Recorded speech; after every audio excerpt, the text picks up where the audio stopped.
Hello, this is Dr. Paul Cottrell, and I'm recording this on November 1st. So this is I haven't done a recorder in a while, so this is a little bit of an update in the news. Please go to my store, the-studio-reykjavik.com, and get the supplements that I have, some of the ebooks that I've published over the years, and the lecture series on pulmonology or immunology that you can sign up for to learn about how the lungs work and how your immune system works for only 50 bucks. So you learn a lot. And the whole idea of taking those medical lectures and going over it is to improve on how you improve your knowledge on how the body works, improve that power imbalance between your physician and the patient, and for you to learn about how to improve your health. So that's very important. So we're going to go over a little bit of the market. The market right now is trading for the S&P 500. It's trading at 5,768 right now as of this recording. I still have a target of 5,800 by year end, possibly even 6,000. We have a little bit of a market sell-off from the previous recording because it was trading at around the 5,800 range. Because the election in the United States is coming up on Tuesday, so there's a little bit of volatility in the market. In terms of the VIX, talking about volatility, it's a little bit above 21. So there's a little bit of stress in the market. And oil is trading at $70 a barrel or so. And the yen, since we've been talking, the last time we talked, yen was trading at, I think, 148. It's now trading at 152. So yen has weakened. Dollar has strengthened in relative terms. Okay, so with that said, I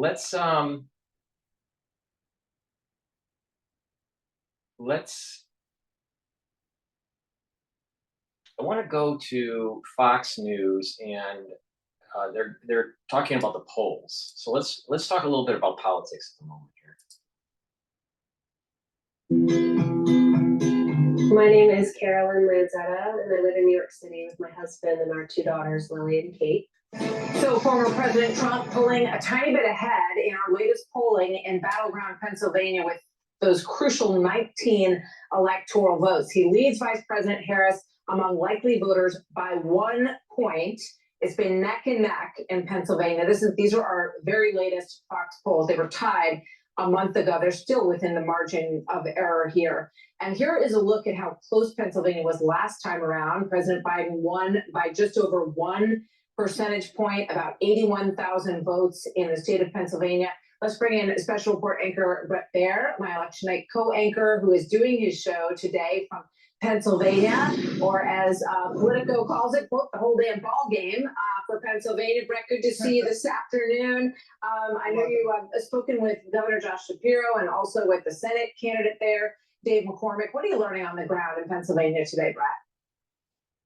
Yeah, most importantly, Martha, good afternoon. We are talking to voters, and there are a number of different voters who have different feelings. It's really interesting to talk to folks who think their side has motivation and enthusiasm, and there really is that. And you talk to the experts here on the ground, the local reporters, the political analysts, they say going in that they feel like this is the tightest of them all. However, some of them say that there may be a little bit of enthusiasm on the Trump side just by what they're seeing with the late polls in Pennsylvania. Polls are one thing, but when you talk to folks on the ground, you know, they care about a lot of things. It's interesting that the garbage thing definitely got a lot of attention from people we talked to.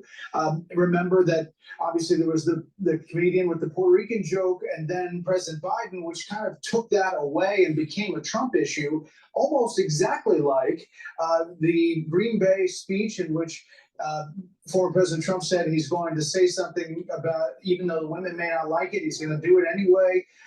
And he said, I'm going to protect you. That riff that he did at that rally was jumped on by the Harris campaign, saying that was condescending and not cool to women. And then Mark Cuban goes on The View and says what he says today. And Susie Wiles, as you noted earlier, the campaign co-chair, says, I'm told Mark Cuban needs help identifying the strong, intelligent women surrounding President Trump. Well, here we are. I've been proud to lead this campaign, complemented by Linda McMahon, chair of the transition policy, and Laura Trump, RNC chair. So, it creates its own backlash within hours of what I think the Harris campaign thought were both items that they were going to jump on. Yeah, it's like they just keep trying to sort of cancel each other out with the next sort of incendiary comment, and how voters are taking all this into account. I know 59 million Americans have already voted, which is just an astonishing number. Elon Musk has really put a big effort into Pennsylvania with the America PAC in terms of the presence on the ground and trying to help boost the ground game there. Any sense of what kind of impact that has had in your conversations today, Brett? Well, so the people on either side and either touched in either campaign believe they have the better ground game. Elon Musk is a big part of the Republican ground game, and that judge saying that his efforts can continue was another win for them. Remember, the Democrats really since the last election have been working on this ground game, pouring money in there. That Senate race between Dave McCormick and incumbent Senator Casey, it's now over $500 million. $500 million. And that's one race. So imagine, first of all, everybody I talked to is so sick of commercials, so sick of ads. Every second in every TV, it's another political ad. But there's also people knocking on doors on both sides. I think Pennsylvania may be the ball game come election night. Quick last question for you in terms of when we may get results, because it was slow last time. It took 3.5 days to call Pennsylvania. The governor may have had something to say about that today. What'd you learn, Brett? Yeah, I specifically asked him about that, and Governor Shapiro said that they made changes that no matter what, they're going to keep counting. So there won't be any election officials who say, you know what, it's 1 a.m. Let's go home, we'll do it again tomorrow. They're going to keep counting. Yeah, he thinks that, if it's really tight, maybe it's a day, maybe you go into Wednesday night, but doesn't think it's going to last, a week. At least that's an optimistic sense from Governor Shapiro. We will see. They don't start counting any of the mail-in ballots and opening the envelopes and starting to process them until election morning in Pennsylvania, as we know. So we'll see how it works for them this time. Brett, thank you very much. Looking forward to special report tonight and those interviews from Pennsylvania. I'm Steve Ducey. I'm Brian Kilmeade. And I'm Ainsley Earhart. And click here to subscribe to the Fox News YouTube page to catch our hottest interviews and most compelling analysis. All right, Fox News. Let's see what else is going on.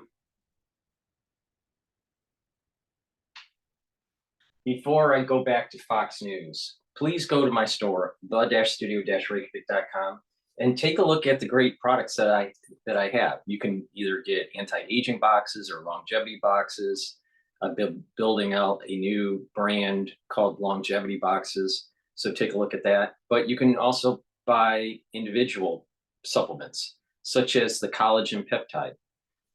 This collagen peptide powder will help to improve building up and improving your joints, your bones, your ligaments, your tendons. It has a great amino acid profile. And this also will help with your skin, your hair, and your nails. So please go to my store and get the collagen peptides. There's a big scooper in here. You take a scooper a day. You can mix it with a smoothie. I mix it with hummus, or you can mix it with water and and take it daily. That's important to do each day. In addition, I also have some of the the simple basic stuff, and that is taking vitamin D3 every day. I take this soft gel twice a day. I take it in the morning and in the evening. I've mentioned on multiple occasions on different videos on how to reverse the effects of osteoarthritis and how to help with your cardiovascular system by taking vitamin D3. So take it every day, all right? And not only does it help to absorb calcium, but it also is a gene expression cofactor, which is really important for cellular processes. In addition, if cells need to go into apoptosis, Vitamin D3 helps that process along, so the cell can purge those bad cells. All right, so vitamin D3 helps the cell to die if it needs to die. It's called apoptosis. So your cells will be purged and recycled, and those contents will be recycled, right? The problem is that when people get sick, sometimes the apoptosis pathway is blocked, it's inhibited. And vitamin D3 helps to keep that apoptosis pathway activated. All right, so it's very important to take vitamin D3 to help get rid of cells that need to go into apoptosis, to absorb calcium. It's a gene expression cofactor. It helps with cardiovascular health, and it also helps with bones and mitigating osteoarthritis. So please go to my store and get the vitamin D3. And lastly, another simple one but really important to take is vitamin C. This has magnesium in it. This will help to boost up your immune system. And we're in the cold season right now in the United States, so it's important to take this every day. Take it with filtered water. In addition, if you're not feeling well that day during the cold season, take a double dose, all right? You need vitamin C to help boost up your immune system. Also, vitamin C is important for your skin health. Vitamin C, when you drink it with filtered water, will cross-link with collagen. So you should take vitamin C and the collagen together to improve your skin health. All right, with that said,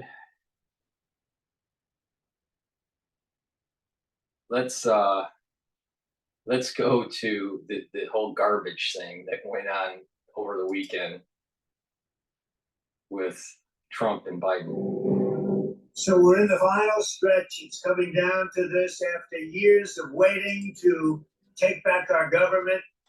Welcome into Live Now from Fox. I'm your host, Christina Evans. We do want to get to some breaking news that we just now have coming out of the White House. I want to pull up this tweet that we had from the Associated Press. So that now says, breaking news, the White House did alter the transcript of President Joe Biden's garbage remarks despite stenographer concerns. This is according to sources from the Associated Press. And just to give a little bit more context to this, White House press officials did alter those official transcripts of a call in which President Joe Biden appeared to take a swipe at supporters of former President Donald Trump, drawing objections from the federal workers who document such remarks for posterity. This is according to 2 U.S. government officials and an internal email that was obtained today by the Associated Press. So, of course, Biden did create this uproar earlier this week when his remarks to Latino activists in response to racist comments at a Trump rally that were made by the comedian Tony Hinchcliffe, who then at this Trump rally, referred to the U.S. territory island of Puerto Rico as a floating island of garbage. So Biden, according to transcript prepared in the official White House stenographers, told the Latino group on a Tuesday evening video call, "The only garbage I see floating out there is his supporters. His demonization of Latinos is inconsolable and it is un-American." So again, this has been a huge part of the news cycle, talking about whether or not these comments were altered. And as a response, it has come out that they have been. So Harris on Wednesday did, though, distance herself from President Biden's comments, making the clearest break from the president since she took over for him at the top of the Democratic ticket just about 3 months ago. She said, quote, "Let me be clear. I strongly disagree with any criticism of people based on who they vote for," end quote. So again, it has been officially confirmed that the White House did alter the record of Biden's garbage comments. We will continue to monitor this, and I do also want to show you a tweet from President Joe Biden. This is from 2 days ago. He said, "Earlier today, I referred to the hateful rhetoric about Puerto Rico spewed by Trump supporters at his Madison Square Garden rally as garbage, which is the only word I can think of to describe it. His demonization of the Latinos is unconscionable. That's all I meant to say. So again, that is what President Biden said that his comments were about, but it has now come out that those comments were altered by the White House. When it officially came out, they said that he called the idea of the comment garbage, but again, President Biden did call the supporters garbage as well. So All right, so let's go to Newt Gingrich here. All right, joining us now, former Speaker of the House. Before that, Bloomberg is stating that oil rallies on report that Iran plans to attack Israel via proxies. So WTI has been overnight session was trading at about 71. Right now it's trading just below, or now it's trading at 70 at this moment. So we may see next week, maybe in the low 70s, depending on what happens over the weekend. But before we go to Newt Gingrich on Fox, please go to my store, the-studio-reykjavik.com, and get lignans. Lignans helps to improve your immune system by bringing down inflammation, right? And it's also a very strong antioxidant. It's a powder. You mix it with your food, or you can mix it with water. I put it in hummus, and it's a great way. There's a little scooper here, and you just take it every day. This also helps with hormonal health for males and females. So it's really important to improve your endocrine system. So please take my advice, take the lignans, improve your immune system, especially since we've gone through the 2020 crisis. It's almost 2025, but it's going to take years, about 5 to 10 years, to improve your immune system back to baseline. All right. Some people won't be able to get to baseline pre-2020 crisis, but many will. All right. So just take my advice. Just let your immune system heal and take supplementation and stay healthy and do all these different modalities like diet, exercise, balancing. Balancing is really important. All right. There's been a new study that came out that age-related degeneration can be measured, right, or evaluated by just balancing, by looking at your balancing. All right. So, all right. As we get older, our neurons don't function as well. So it's important to improve those neurons, right? Well, you do that by activating the neurons, by balancing, muscle training, right? But also learning new concepts, reading, writing, talking to people. But balancing is moving around, and balance exercises are really important, especially to activate the cerebellum. What they are finding now, that people that aren't walking regularly and they're not doing these low impact type exercises with balancing and building muscle, right? And a little bit of cardio. If you don't do it, you're aging quicker. All right. So one test to see how well you're aging is just basically do kind of a yoga pose where you put your hands above your head like this, right? And you take your foot and you take the foot on, let's say, your left side, and you put it towards your knee, to the side of the knee, right? And so you have this kind of yoga pose, and you hold it for 30 seconds to see if you stay balanced. If you can stay balanced, then you're aging okay. But if you're starting to wiggle around, you're starting to have problems with your cerebellum. All right.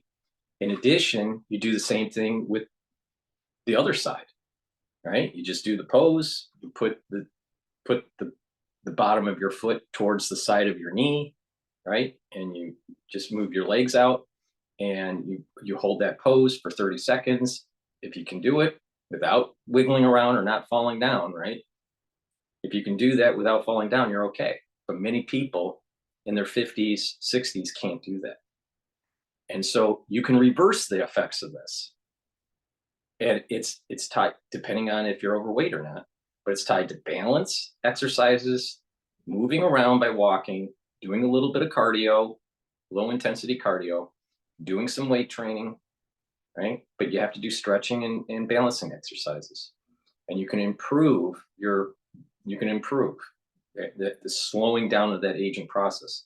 But if you're 40, 50, 60 years old and you try to do that, and if you can't do 30 seconds without wiggling around, you got a problem. All right. And many people in the United States has a problem. So take my advice. All right. It's about boosting up your immune system and improving your neural system. All right. In this crisis that we went through, our nervous system is trashed and our immune system is trashed. But you can mitigate the effects of the crisis and move forward. And one of the ways to mitigate for your immune system is lignans. All right. I have a lot of supplements that also help with neural health. So, and we'll go over that later in the video. But please go to my store and get the lignans to help improve your immune system. Very important. Very, very important. Because if you have an immune system that isn't as healthy, then you're not going to be able to fight infection, and you're not going to be able to fight cancers, and you're going to age faster.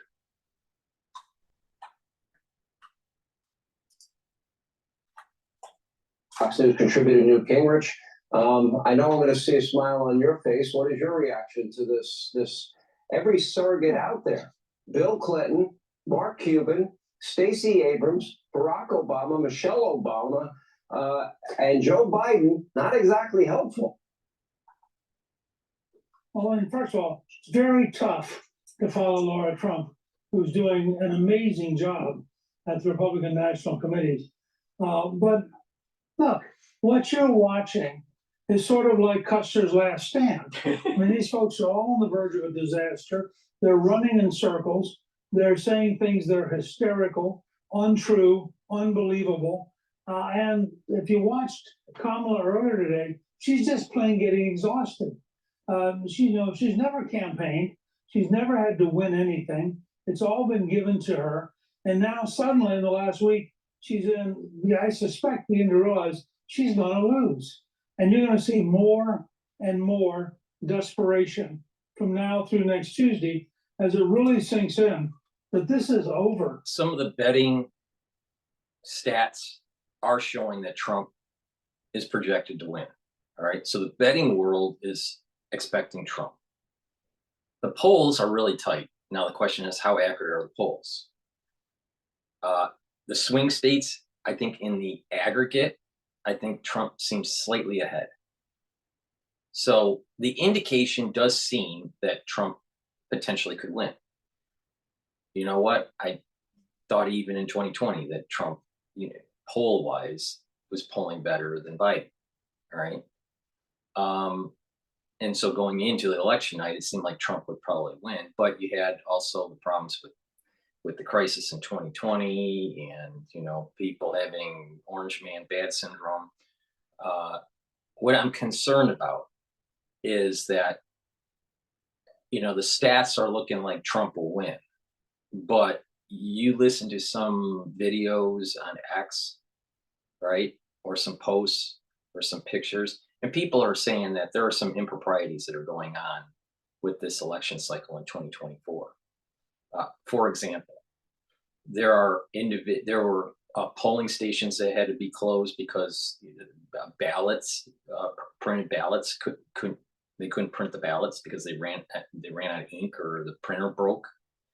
You had that problem. You had voter rolls that had individuals, a lot of individuals on that voter roll that weren't allowed to vote. So that went through the court system, and I believe this was in. I don't remember the state it was in. Maybe it was Virginia, but the point is that they had to purge these rolls. All right, so there was a state that had individuals on the voter roll that shouldn't have been voting. All right, so it went to the court system, and the court said, yes, you need to purge these voters off the rolls. I've heard situations where someone goes into a machine and they can't click Trump. All right, and they're trying to click it, but the touch screen doesn't activate. Now, if I remember right, I think I've only done one touch screen. It was in Michigan. In New York, at least in the precinct that I'm in, it's a printed ballot that you bubble and then you scan it. You know, you're in your little voting booth, you bubble in everything, and then you scan it. That's how it normally is done, at least in my precinct. So it's a paper ballot bubbled with an ink pen, and then scan. You actually scan it. But if I remember right, I think in Michigan one year, there was a touch screen, if I remember right. But the point is that there are individuals complaining that in some precincts, in some states, that when you try to hit the screen, it doesn't allow you to click Trump. In California, there are reports that Trump's misspelled. It says Trump, but it's TRUM colon or semicolon P. Or his lat is Donald J. Trump, right? And if I'm not mistaken, one of the ballots said Donald L. Trump. So they're playing games. You know, it's okay to do things wrong with the Republican ticket for the presidency, but not for the Democratic Party. There's other cases in California where the screens are small. So with these small screens, you have, you know, a lot of choices, you know, libertarian or independent, Democrat, Republican. You would think that it would be Democrat, Republican, and then all the other different parties underneath for the presidency. No, not in California, at least the pictures that I've seen. It basically says Democrat, Libertarian, you know, Green Party, whatever it is, right? And then you have to touch other at the bottom of the screen to get to the Republican ticket for the presidency, which would be Donald Trump and Vice President J.D. Vance. So you have to go to another screen to be able to click it. So they're playing games. Is it illegal to do that? Probably not. But the thing is that they must be worried if they have to spell the individual wrong. And I don't even know if someone clicks it and it's spelled wrong. Is that even a legal vote? Is that even a legal ballot? Who knows? Because there's no person that is Donald Trump with a semicolon, right, in their name. So I don't even know if that ballot is legal. You know, I'm not a lawyer, but I would, you know, the intent of the person voting for Trump, it would be obvious that they wanted to vote for Trump, even with the semicolon in his name. But the thing is that individuals should have been reading the ballot printed or on the screen and proofread it before it goes live. Now, because people are doing early voting, it's already live. So, you know, you can see, the point that I'm making is that you can see the Democratic Party playing games, right? Now, if they're playing games with misspellings and putting the candidates on another screen, or, you know, not allowing you to click unless you hit it 10 times, you know, they must be worried that they're going to lose. All right. But it's possible, even with the vote, with the polls so close, there is plausible deniability that Harris wins the election with these funny games that some of these districts, it may be up in the air with just a few hundred votes that decides, you know, one way or another for that state. It's in some states it's that close. I'm concerned that Michigan is going to go Harris. You know, Trump needs to take Pennsylvania. You know, indications show they might take it. You know, it's going back and forth if Trump's going to take Michigan. He needs to take Wisconsin. So, you know, that individuals in the Midwest need to hold the line for the Republican Party, because if not, then Harris is going to win. Now, I do think that there's, if Harris wins, you're going to hear a lot of issues with voting, a lot of issues with voting. All right. And it's already happening. You're already hearing. Now, is it material? Some of these issues that I brought up with the misspellings and, you know, having to scroll to another screen to get to the Republican Party while you can vote on the first screen for the Libertarian Party. You know, is that material, especially in California? Maybe not. Maybe not. I don't know about the misspellings if it's even a legal ballot. But the point I'm making is that the polls are close, so there's plausible deniability for the Harris campaign to say, well, the will of the people really wanted us. Meanwhile, they were potentially playing games behind the scenes, such as these, you know, situations that I just brought up. I'm concerned about it. I'm very concerned about it. Very, very concerned about it. You know, especially with those important states. You know, Michigan needs to, if Michigan legitimately votes Democrat, then the people in Michigan are really stupid.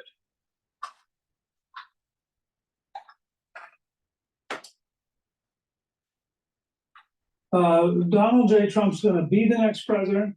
Kamala Harris is going to lose, and I assume either go back to San Francisco or maybe join. I hope Newt is right. I want Trump to win. I'm voting for Trump. I haven't voted yet. I'm going to vote on, you know, voting day. All right. But I'm worried. I'm very worried of improprieties going on in key counties. All right. So let's not count the chickens until they hatch, Gingrich. Obama's on some very fancy island. But the fact is that I think you're going to see a desperation. I also believe personally, I prove this, but I believe that at some point about 3 weeks ago, Jill and Joe Biden looked at each other and said, you know, if Joe is the only person to ever beat Trump, that's kind of an interesting legacy. And for the last couple of weeks, he has undercut her over and over. And think about that scene on the ellipse. 70,000 people, the vice president, right in front of the White House. Do you see the president? Is he invited? Is he given dignity? Is he a guest? No, he's hidden. You don't think Joe Biden resented that? And so he says, oh, let me say something that'll get people to pay attention, like garbage. So he drowns our entire event. And we think that he did this by accident. I don't. I think it was deliberate, and I think it worked. You know what? You know, I'm on the fence. Was it deliberate or not? It may have been his normal knee-jerk reaction. People that have dementia, they have a tendency to not to be able to curtail their thoughts, and whatever they're thinking just comes out of their mouth. All right, that's a very common thing with people that have, you know, certain types of dementia. That may have been the situation with Biden. It could be like what Newt said. You know, he's trying to undercut her, which isn't. It wouldn't be surprising. But my gut feeling is that he doesn't have the inhibition anymore. You know, and whatever comes into his mind just comes out of his mouth if he can get it out of his mouth. So I think it's more of a elder. You know, it's just aging, the aging process, especially when someone has dementia. In Julia Roberts and cut an ad about women lying to their husbands that it's okay. Followed up. And there's another. I'll rewind it, but there's another aspect to what this whole garbage thing with Biden. Is it possible that he's undercutting her? Yes, it's possible. All right. But sometimes Because if you look at this whole campaign, especially with Trump, because it comes from a very chaotic astrology. He's a very chaotic person. He lives on chaos. If it's calm, he can't, there's no energy for him. That's his kryptonite. When it's calm, that's his kryptonite. If it's chaotic, that's where his strength is. All right. That's Trump in a nutshell. And that's the reason why if someone tries to go after him, he's a counterpuncher, or he can turn something that seems negative into gold, such as the whole garbage thing while he's driving a garbage truck. All right, that kind of thing. He lives in chaos. All right, he works. That's his energy source. Calm. That's his kryptonite. All right. So it's very possible that if you believe in the divine, that the divine is just letting the liberals eat themselves and provide fodder, comedic material for Trump to use to strengthen him. That could be it too. I've been saying since October of last year that the ultra liberals are going to eat their tail. And many people that have been, following me for over a year about covering the crisis in the Middle East and this whole ultra liberalism in the United States and even in Israel, you can kind of see that playing out, that the ultra liberals are eating its own tail with the whole DEI and all this stuff. So let me rewind and continue on with Fox. To go and lean Julia Roberts and cut an ad about women lying to their husbands, that it's okay, followed up by her speech this week where she flat out lied and said Donald Trump was going to have a national abortion ban when he has said many times the exact opposite. He's going to limit access to birth control. The exact opposite is true, that he doesn't support, he'll stop IVF treatment. The exact opposite is true. Or have Hollywood elitist jackass, really? I'm gonna look for what manliness looks like to George Clooney, the Hollywood jackass.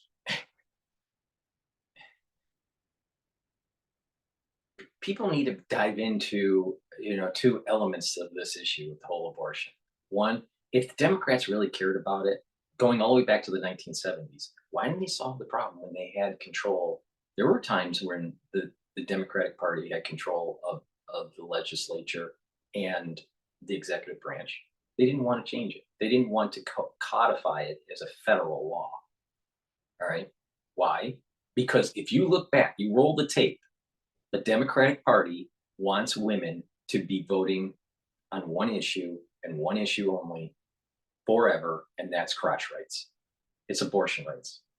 That's how the Democratic Party works. When it comes to blacks, they want you to keep you on the urban plantation and vote Democrat.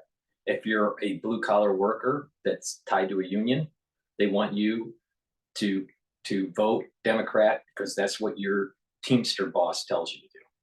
That's how the Democratic Party works. All right. If they really wanted to solve the problems, they would solve them. They don't want to solve them because that's how they get you into the voter booth. All right. And you don't believe me? Just roll back. Just look at the history of different elections going all the way back to the 70s. All right. Go through the 70s, the 80s, the 90s, the 2000s, 2010s. All right. 2020. And every election is about abortion. Isn't that really odd? It just proves my point. The Democratic Party doesn't want to solve the problem. They want it to be perpetual, so you are a one-issue voter. All right? In addition, with this whole, you can vote, you can vote differently than your husband. So they know that males are definitely moving towards Trump. All right. And they're hoping the wedge issue with the abortion will tip the scales for Harris because women will come out to vote. All right. The reality of this, the reality of the situation is the Supreme Court said it's states' rights. So it's at the state legislature. So The president of the United States can't do an executive order on this. It would be illegal because it's a state right issue. So if Harris says that she can just willy-nilly create some sort of executive order that will help you with your abortion, that's wrong. She can't do that. It's illegal because it's not an executive branch issue. The power isn't in the executive branch. The power is in the state legislature. Same thing with Trump. So if Harris says Trump's just going to write some sort of executive order that says that he's going to take away your abortion rights, he can't do it. It's illegal. And the same thing, Harris can't willy-nilly create an executive order saying that she's going to protect your abortion because it's a state issue. So if you really want to push it, you got to deal with your state legislature. It's not an executive branch issue. Now, if Congress decides to, codify it somehow at the federal level, that's a whole different issue. And there are opinions that were written by the justices from the Supreme Court about that. All right, but it's really a state issue. And Congress isn't going to want to really solve it because the Democratic Party, think about it. If the Republican Party gets in, right, and wants to try to solve this abortion issue and codify it somehow, some way where there's some sort of guardrails with abortion, right? So there's, there are abortion, but there is, some rights that are protected for the unborn, and they codify it or try to codify it. The Democratic Party they're not going to pass it. Why? Because they need you as a woman to constantly go to the ballot box every 2 years, either in for the general election or the midterms. So they want you to come to the ballot box every 2 years because of abortion rights, crotch rights, one party, one issue voting kind of thing. And they've been doing that ever since the 1970s. Every election, every federal election has been this. And at the 4-year mark and at the 2-year mark. So the midterm elections also. If you don't believe me, just look at the history. It's there. Now, if the Democrats win Congress, and let's say even won the White House and try to codify, codify some sort of abortion thing, there'll be infighting within the Democratic Party to not do it because of some sort of, protection of life, or it's too extreme to go all the way to late-term abortions or whatever, because they don't want to solve the problem. Because the moment they solve the problem, women no longer have that. There's not that impetus to get women into the voter box to vote Democrat on a crotch right issue, because it would be already solved at the federal level. The Democratic Party doesn't want to solve it. Same thing. It's the same issue with immigration.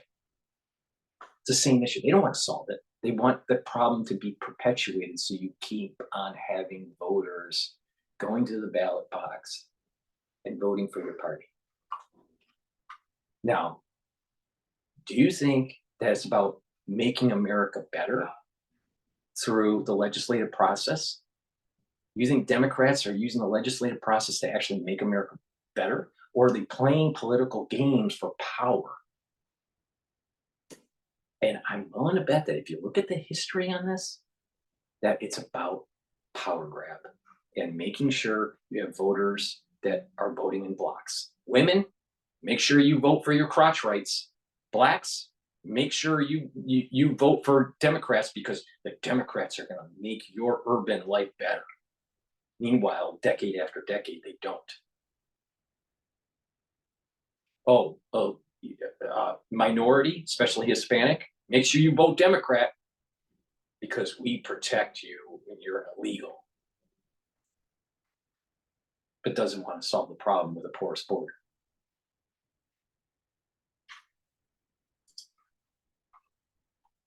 Bill, the elitist? No, thank you. He's no John Wayne. No, let me go out on a limb for a second. as a historian. These people are dishonest. They're relentlessly, routinely dishonest at every level. And so for them to tell people to lie is just one further example of the depth of their corruption. I mean, how do you run a country where you're walking around saying wives should lie to their husbands, husbands should lie to their wives? I mean, what kind of a totally amoral, corrupt, sick system have they? And if they're doing that, then they're just going to say the party can lie it to the citizens because we can get away with it. We can just lie about it. I'll tell you, if America legitimately votes for Harris, America deserves the curse that it's going to get. All right. If the Democratic Party does improprieties during an election night, then we need to use the full force of the Justice Department to hunt these people down and to make sure that they're held accountable, because they are affecting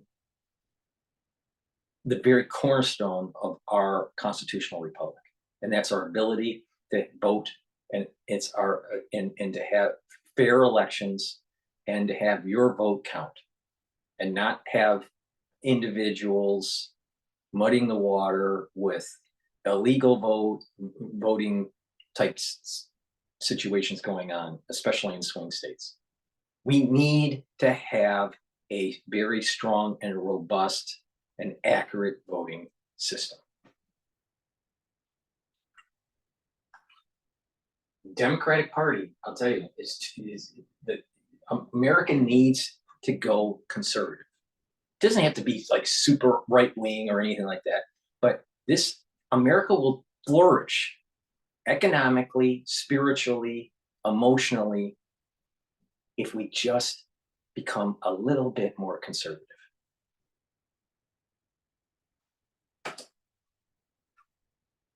Well, if you think about it at that level, it is astonishing the decay. This is what, frankly, why Robert F. Kennedy Jr. switched parties, but didn't switch parties, but was campaigning Sunday with Donald Trump, because the party of John F. Kennedy, the party of Robert Kennedy, it's gone. I mean, instead of having dignity and patriotism and a sense of morality, these are really sick people. And the more you watch them, to say, oh, why do you lie to your husband? The reality of the situation, JFK and RFK, and then RFK Jr., but let's just focus on JFK and RFK. Back in the 60s, if you look at what they represent, Trump is more emblematic of JFK than Reagan. And this is the point I'm making, is that the zeitgeist with the Democratic Party and wokeism and this whole ultra-liberalism is very detrimental to the United States social fabric. And for us to heal and for us to move forward and be productive, we need the pendulum to swing conservative. That doesn't mean it has to be ultra conservative, because, you know, there are people that are just too conservative, right? Same thing. There's just people that are too liberal, you know. But the thing is that we have lost those foundation pillars of God, country, and family. The idea of family unit,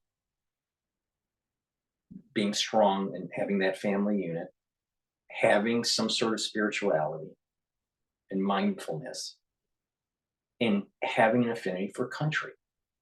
This idea of global citizen, this is such a modern construct that has very little bearing on historical precedents. I mean, world citizen, what does that mean? You don't pay your taxes for your host country? What does world citizen mean? Well, there are systems that are affected, you know, at a global level, at a financial, and even at a climate level, that where you would need uber governments to be able to control. So what are you basically saying? That you're not going to be controlling your currency and controlling your borders because you're a global citizen now? The death of a country is when you can't control your borders and your currency. So this idea of global citizen is such a liberal bullshit idea. Now, that doesn't mean that individual sovereign nations can work together to solve global problems, right? But this whole idea of global citizen makes zero sense. Zero sense. You don't have a cell that's a global cell for your body. You have differentiation. If you didn't have differentiation and proper differentiation, your body wouldn't work. You need a heart, so you need heart cells. You need a brain, unless you're a Democrat. You need a brain, so you need brain cells. You need liver. You need liver cells, right? They have to work together. So being different is okay. This whole global citizen crap, that's cancer. That's cancer at a global level. Social cancer at a global level. Publicly advocated ad? That is sick. Yeah. And I think we ought to have You the know, courage to but- say, this is a sick, dishonest party.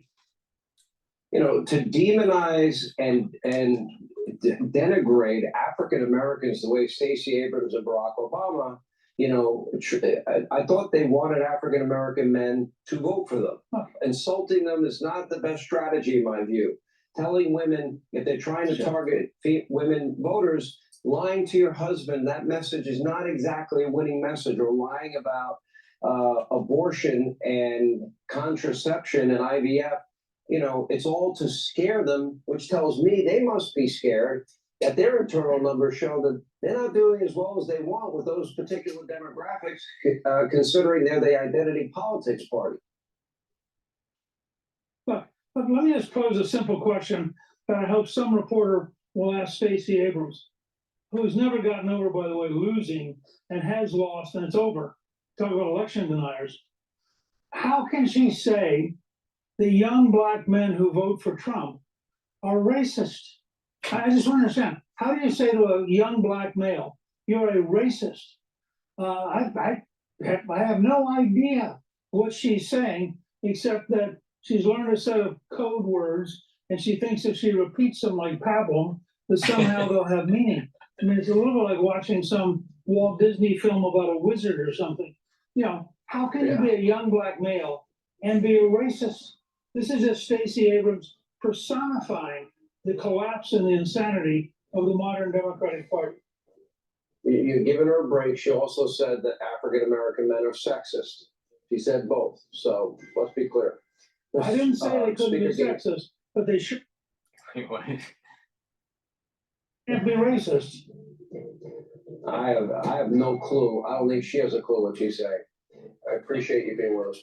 Please go to my store, the-studio-reykjavik.com, and get the structural nano silver soaps that I have. I have 5 different varieties. This one happens to be lemongrass, and the other one that I have in my hand is charcoal tea tree.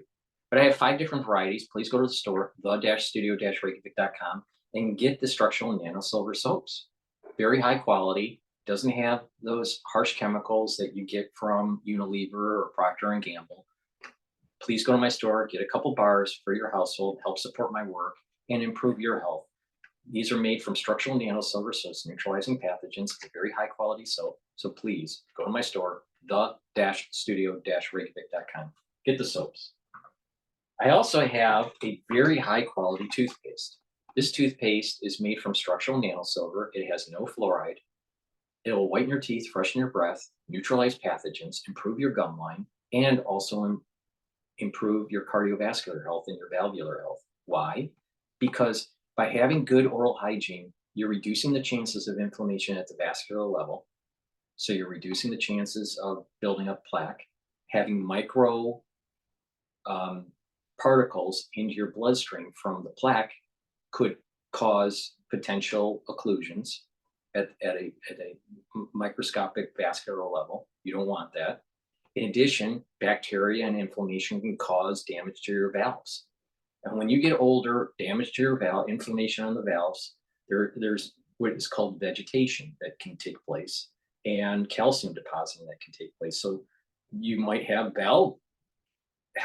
valvular issues, over time because of pathogens getting in your bloodstream or causing inflammation at the valve level for the heart. And when that does happen, the valve may prolapse and not be able to close properly. There's going to be regurgitation, causes problems with your heart. And in addition, stenosis because of calcium depositing because of that inflammation.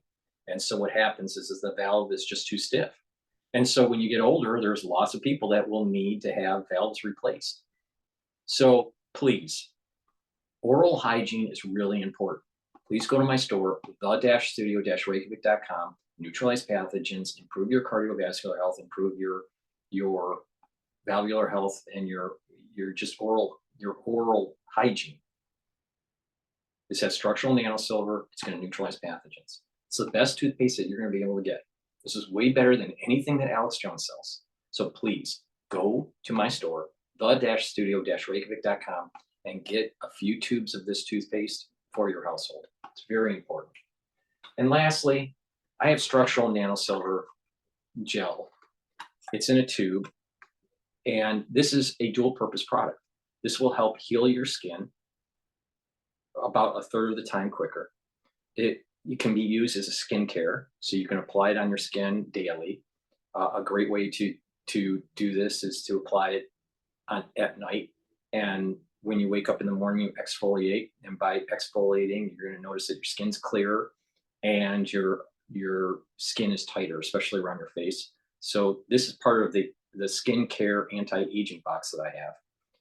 So, please go to the store if you want to improve your skin. In addition, this will help to neutralize pathogens. You can keep it, it'll stay active and put it on your hands, put it around your mouth, your nose, your eyes, your ears, lightly coat your nostrils, maintain that mucosal barrier and neutralize pathogens. Really important to use during the cold season, or if you have some sort of other problem in your region. Please go to my store and get the structural nanosilver gel. Be prepared, have this in your household, use it, all right? Go to my store, the-studio-reykjavik.com.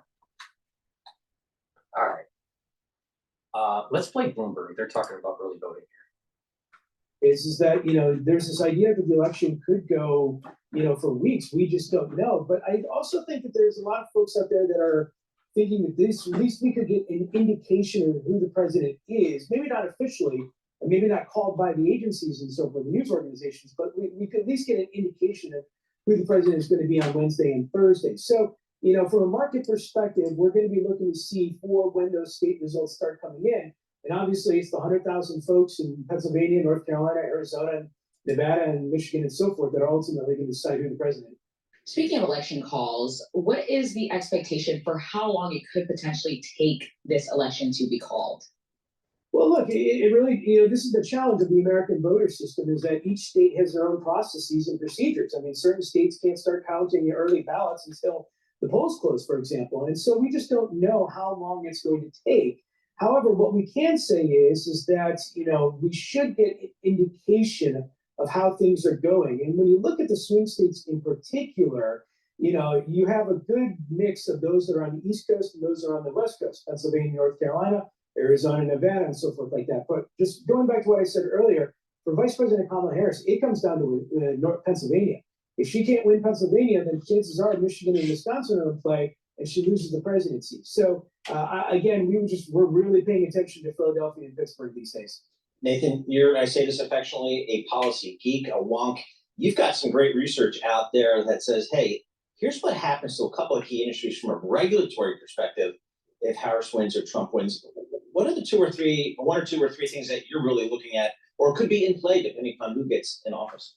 Yeah, so if you try to think of like catalyst industries, meaning that the election means one substantial catalyst or the other, the investment banks are the perfect thing to come to mind, because there's this rule out there called the Basel III Endgame. Now, if Kamala Harris wins, banks are going to look around a 9% capital increase starting in probably 2026. If President Trump wins, that rule, I think, effectively goes away.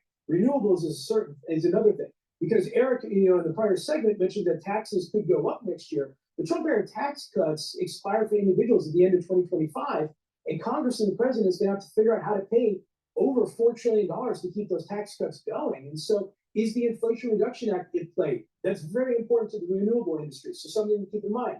And finally, big tech.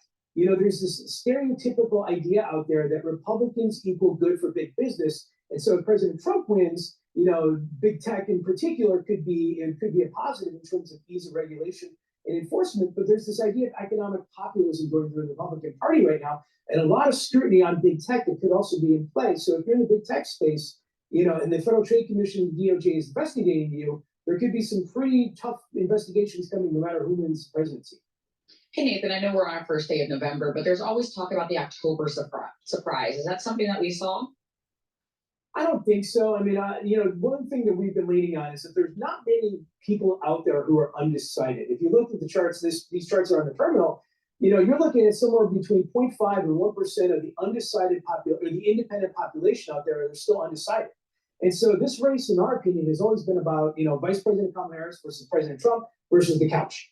And if people get off the couch and they vote, then Vice President most likely wins. If people stay on the couch and they don't vote, then President Trump could win. So it's more about a turnout rather than an October surprise. And I really don't think we've seen anything that really changed voters' minds in October. But the question is, was there an October surprise that would keep people from voting? Yeah. We just still don't know yet. All right, Nathan, thank you so much for joining us as always. Nathan Dean, he's a senior policy analyst with Bloomberg Intelligence based out of Washington, D.C.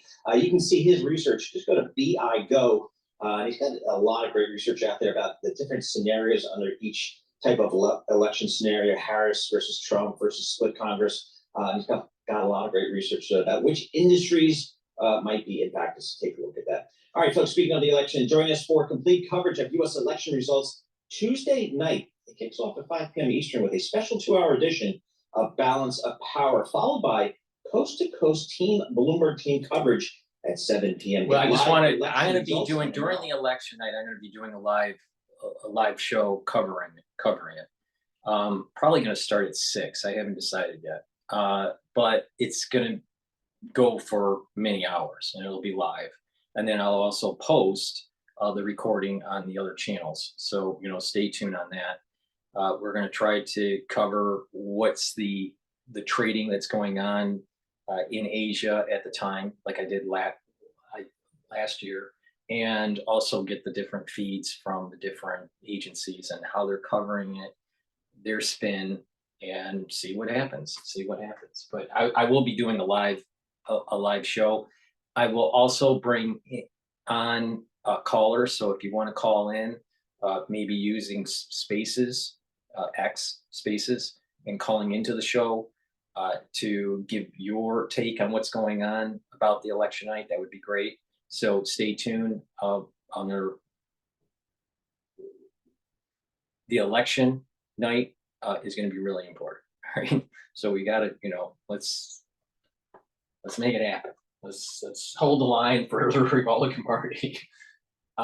Before we go to Times Radio, because they're demonizing Trump again, I would like you to go to my store, the-studio-reykjavik.com, and get the drops and the lozenges. We're in the cold season. It's really important to have everything available at your house. Get a couple bags of the drops and the lozenges. The moment you have an irritation, take the drops or lozenges, and it will neutralize the pathogen and create the secretions to maintain the mucosal barrier to reduce the chance of infection. You catch it early, it'll heal quicker, and it'll do less damage to your body, because just a minor cold takes 3 weeks to remodel your body. All right. Most people are sick 3 times a year. That means that your body is sick or remodeling because of a sickness about 25% of the year. You don't want that, because that's how you get older quicker. So please go to my store, the-studio-reykjavik.com, and get the drops. I have it in honey and lemon in 100 count.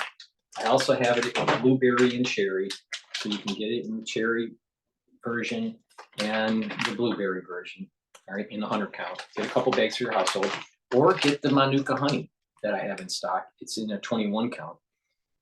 Lozenges are a little bit bigger than the drops, but it's really important to have a few bags of these in your household, ready for the cold season. The moment you get that irritation because of allergies or the cold season, take the lozenges or the drops right away to mitigate it.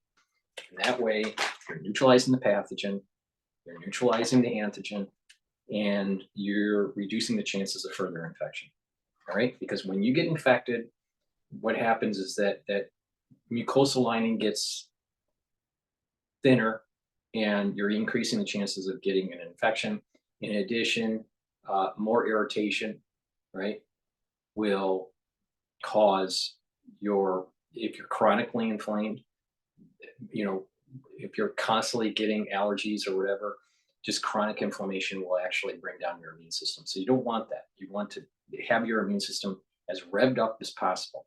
So the moment you start having a problem with your throat, take the lozenges and the drops. Get a couple bags for your household. Be ready. Trust me. I believe that because of the take rate with inoculations this year, that you'll probably see a pulse of increased incidences during cold season, probably in late December, early January. Right? There's going to be another pulse of cases. So please just be prepared. Get the structural nano silver products that I offer. All right. All right. So with that said, let's go to Times Radio about demonization. So there are some tensions, let's say, at the political elite level on the political right across Europe, and the actual voters, the supporters of parties in the UK, who still don't really like Donald Trump. Of course, it is the US presidential election next week. If it will be carried out in the UK or indeed quite a few other European countries, Kamala Harris would be pretty much a shoo-in, because over half of Britons want the vice president to win. A YouGov poll shows that she is the most favoured candidate and most likely to win in 7 European countries, not just Britain, but Denmark, France, Germany, Italy, Spain, and Sweden. Joining me now is Patrick English. He's the Director of Political Analytics at YouGov. Welcome to the show, Patrick. Morning, how are you doing? So in some ways, this is not a hugely surprising outcome, because these are, broadly speaking, Western liberal countries that are going to back Kamala. Are you surprised by the results? Did they throw up anything more interesting than that? No, as you say, the results are not particularly surprising. So we've interviewed around about. I'm doing a commercial here. Let me try.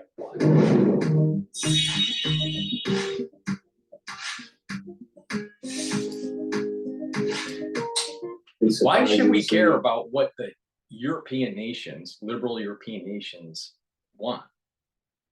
Now, don't you think that liberal European nations want freebies from the United States? So they're going to want someone that's willing to just give them stuff. So do you want a president that says no to a bunch of liberals like Trump? Or do you want someone that says yes to a bunch of liberals to the European Union like Harris? Now, being an American, I would think that I would prefer Trump to tell the EU to fuck off.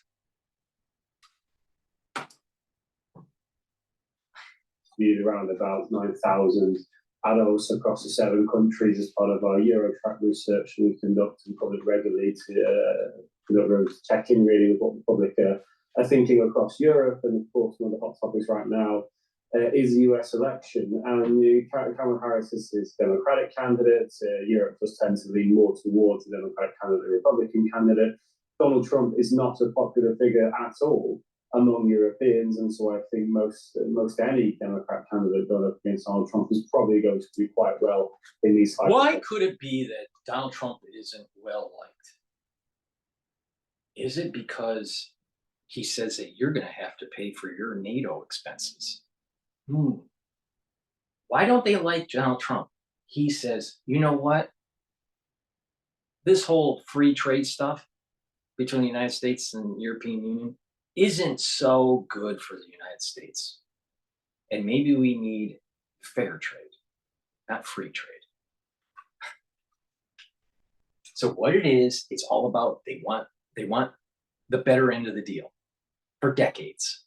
They want the American taxpayers to pay for NATO, and they want the American taxpayers to pay for their free trade agreements.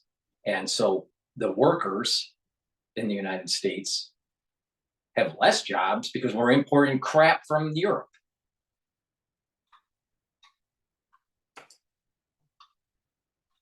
But of course, it's not Europeans who will be voting on the next president for the United States. Yeah, no shit, Sherlock. The Americans themselves, where the race is significantly tighter than some of the figures that we've been finding in Europe. For instance, 81% the people in Denmark want Harris to win, Harris to be their preferred candidate, which is 7% saying Trump.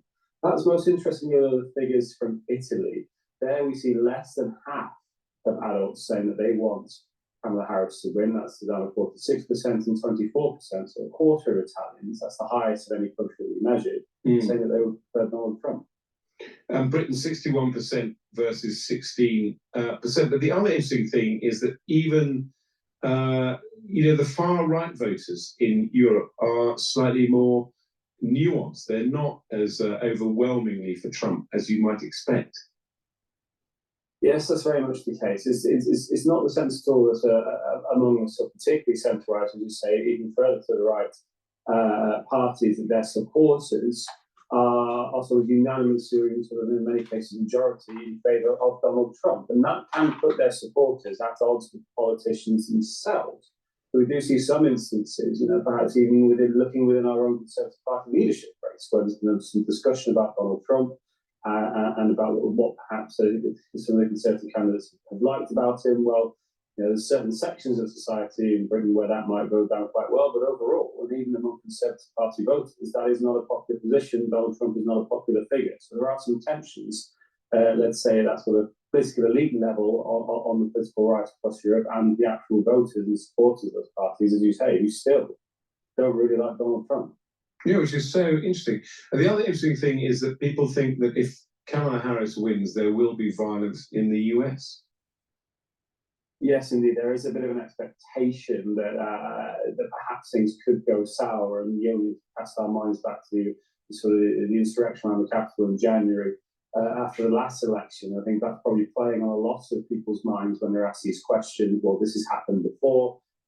We've seen some interviews indeed in the press of supporters of Donald Trump saying that they are very much up for doing it again. We'll wait and see how representative those individuals actually are of a wider movement. But yes, I think the memory of the scenes from the Capitol that we saw after the last transition of power still burns bright in the memory of many Europeans, and they think there's probably quite a good chance that can happen again. Absolutely. Well, anyway, thank you so much. That is Patrick English, the Director of Political Analytics at YouGov, coming in to talk about a poll which shows that, broadly speaking, most Europeans would like Kamala Harris to win the next presidential election. Of course, because she is an empty suit. And the national security state is going to want to just keep on printing those American dollars for NATO. Was, I think, an important opinion poll, because it does remind us that should Donald Trump win, and by the way, I do expect Donald Trump to win the presidential election next week, it will reignite tensions between the US and Europe. And part of the reason may well be that most Europeans do not want Donald Trump to be president of the United States.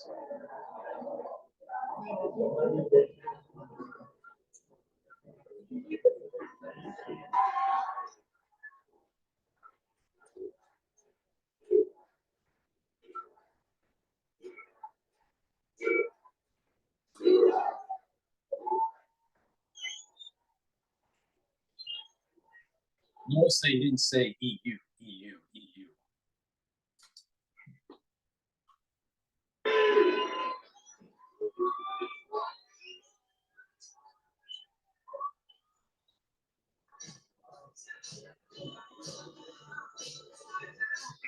And I think that most Americans are beginning to fully understand that there are two kinds of people who get elected to public office.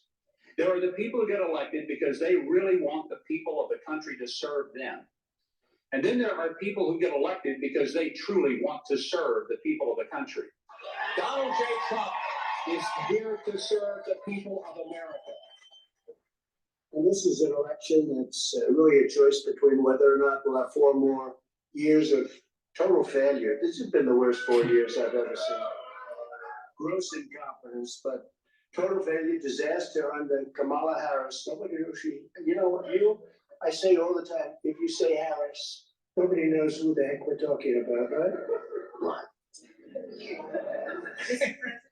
I just wanted to tell you that I moved here in 1981 from Puerto Rico. And I want you to know that Puerto Rico stands behind you And Puerto Rico loves you. I think no president's done more for Puerto Rico than I have, so thank you. That's really nice of you to say. Appreciate it. Thank you, Mayor.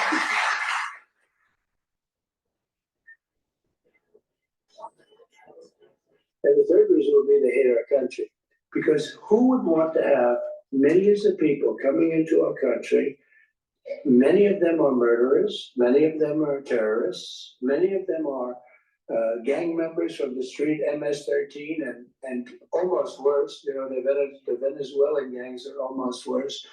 And these countries are taking their prisons and they're taking their prison population, putting them in buses and bringing them to our border. Venezuela's got half their prison population has been brought to the United States. I'm gonna stop the like we're a Times Radio. I'm gonna stop the Times Radio. I'm going back to Bloomberg here. The individuals, family offices, there are potential policy changes that could pose, significant change for clients. So when it comes to the estate tax, for example, right now, the way the law is written is at the end of next year, the current law is going to sunset and the estate tax, the exemption amount is going to be cut in half. So yes, we're doing a lot of planning surrounding that, working with our clients' estate attorneys to make sure that they're prepared.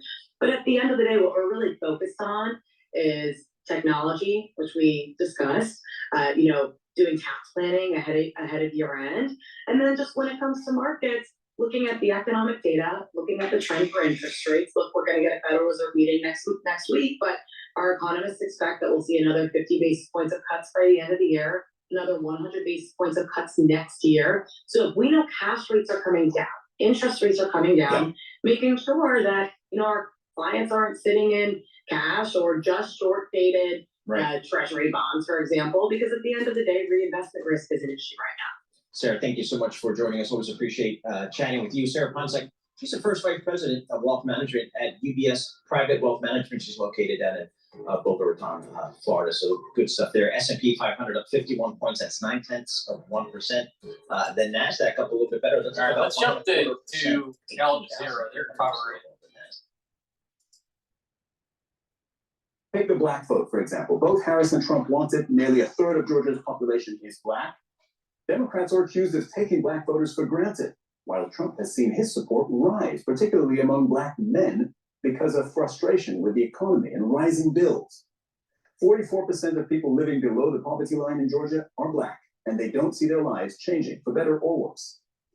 The white population has seen a record drop in its numbers, but they are still a majority. They are the Republican base, but their political power is crumbling.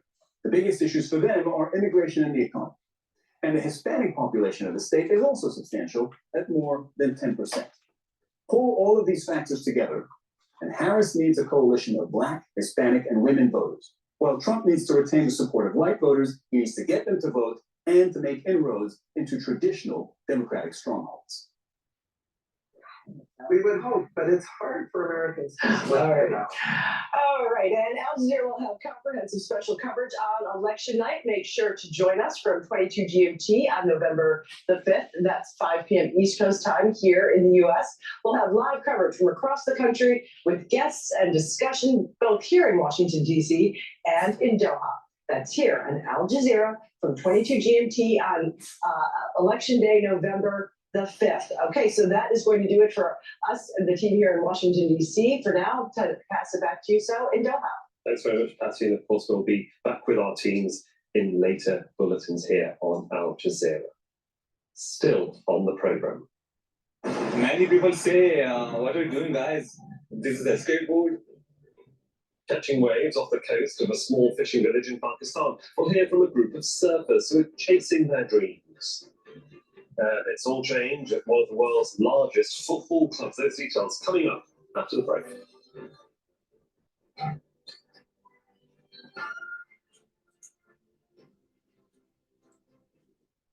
Business Latest is sponsored by Interlac, Turkey's real estate consultant. All right. So go back to Times Radio here.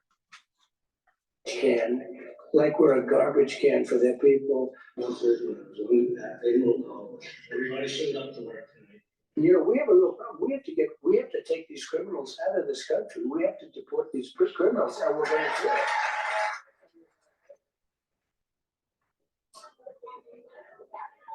This is the biggest senior issue. This is the biggest issue we have. They're destroying our country. They're ruining our country. You're not going to be able to walk outside anymore.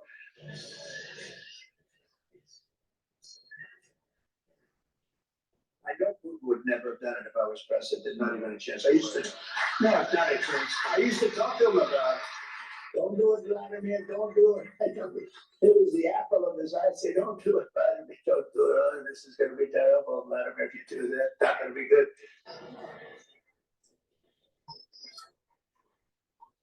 All right.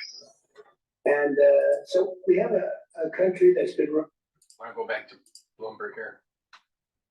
You like to hear on Bloomberg Radio. Help make shows like ours even better by taking our Bloomberg audience survey. Visit youtube.com/Bloomberg podcast and click the link on our profile or community section to take the survey, which is hosted by our partners over at Material. Fill it out at youtube.com/Bloomberg podcast. All right, Dan Ives, Wedbush Securities tech analyst. We're supposed to talk tech because a lot of tech companies reporting this week, but I need the inside scoop here. Ohio State at Penn State. Dan Ives is a Penn State famed alum, big football fan. Dan, what are your thoughts here? Ohio State coming into Happy Valley.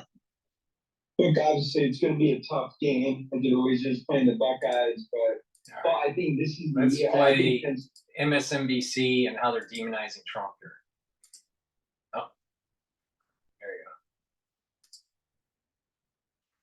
there you go. Which has formally issued an endorsement of Vice President Kamala Harris for president. The Economist writes in part, quote, while some newspapers refused to back a presidential candidate this year, today The Economist is endorsing Kamala Harris. Tens of millions of Americans will vote for Mr. Trump next week. Some will be true believers, but many will take a calculated risk that in office his worst instincts would be constrained. We see that as recklessly complacent. By making Mr. Trump leader of the free world, Americans would be gambling with the economy, the rule of law. Now, who do you think FT, Bloomberg, Wall Street Journal, and The Economist represent? You think it's middle America or big corporations that benefit from globalization? And international peace. Ms. Harris's shortcomings, by contrast, are ordinary, and none of them are disqualifying. If The Economist had a vote, we would cast it for her. Let's bring in editor-in-chief of The Economist, Zanny Minton-Beddoes. Zanny, it's great to have you back on the show. The Economist has been endorsing candidates since 1980. Was there any discussion about not endorsing at this moment in time? And why did The Economist make the pretty blistering collective editorial that it did against Donald Trump? So great to join you again. No, there was never a question that we would not do an endorsement. We have done, as you said, we've done an endorsement every presidential election since 1980. We write endorsements for many other countries' elections too. And in the US, we've endorsed Republicans in the past and Democrats. We are non-partisan. We are really beholden only traditional English liberal values that we were founded like 180 years ago to champion: free markets, individual freedom, and so forth. And every week, as you see what I mean? Free markets. Free markets, not fair markets, free markets. We write editorials offering advice to political leaders around the world on policies, and it would be weird, therefore, for us to decide not to endorse a candidate. And so I have no doubt that we were going to endorse. And every time we have a similar approach, which is quite different to US publications. We convene all of our journalists in a room and we have a long discussion. And I always ask somebody to make the best possible case for both candidates. And we did that this time. We did it a week ago because I was in the Middle East earlier this week. And we had a very long, detailed discussion about what people thought. And then I kind of framed the editorial. A colleague of mine wrote it, and it was a collective effort. And it's one that brings all of our journalists together. Ultimately, it's obviously my responsibility, but this has nothing to do with anybody outside our journalism. We're truly independent, and we believe that there's no contradiction between having a view and an opinion and being independent. I would like to know the composition of their editorial committee. It's making these decisions. If they fall in the category of liberal, ultra-liberal, conservative, or ultra-conservative. Zanny, I read the editorial and it seems to be more a case against Donald Trump than it is a case for Kamala Harris. So make the case against Donald Trump, in particular the comparison you make with 2016 and how the world is different now and how the American guardrails against him are different now. Yeah, Katie, you're absolutely right. This is really a leader about Donald Trump and the unacceptable risk that we think he poses to America and the world. And the audience that we had in mind when we wrote this was our many readers who are Republicans. We have Republicans and Democrat readers. And we didn't want this to be kind of a grand statement for the history books. We wanted to try and lay out to those readers that we have who are likely to vote for Donald Trump why we think that he poses a risk. And there are really three sets of reasons. And these are people who I think will have seen in the first Trump term that actually there was a lot of bombast and drama, but the economy did pretty well, and he wasn't as catastrophic as people feared. So I think these are people who probably don't much like him as a person, don't see him as a role model for their kids, but do think that the risks around him may be wildly overblown. And we think they're wrong. And in three broad areas. One, what Donald Trump is promising to do with the economy is way more radical than 2016 and way more dangerous. His tariff policy, his promise to deport millions of undocumented migrants, his reckless tax policy, all of these things we... Globalists want to erode your currency, put countries into economic blocks, reduce your border system and make it more porous, so you'd be a global citizen for an Uber government, or at least Uber regions that will be running your economies. They don't want individual sovereignty. That's the big issue. This isn't about Trump and Harris. This is about self-determination at the country level, or being integrated in a one world government, or a few economic regions. If you're illegal going into a country, you're still illegal. Why do you want to make that legal? It's illegal. All right? But not just that, it causes problems with statehood.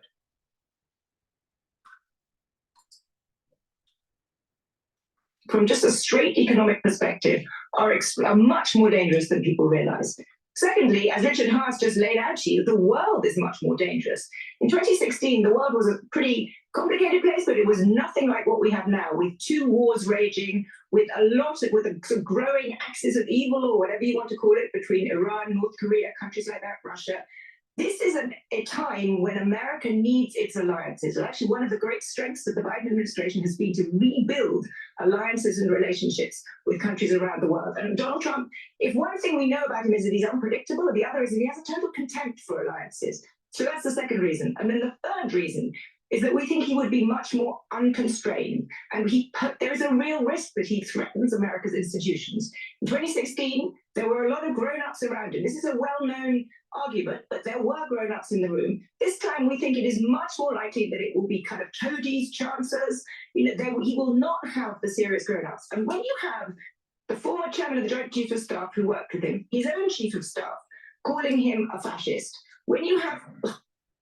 Her grown-ups in the room are ones to try to curtail him so he can't follow an America First agenda. They don't want an America First agenda because that's sovereignty of country, not sovereignty of an Uber government. I'll tell you, these globalists, man, they just you got to give it to them. They really believe the rhetoric. His cabinet unwilling to support him.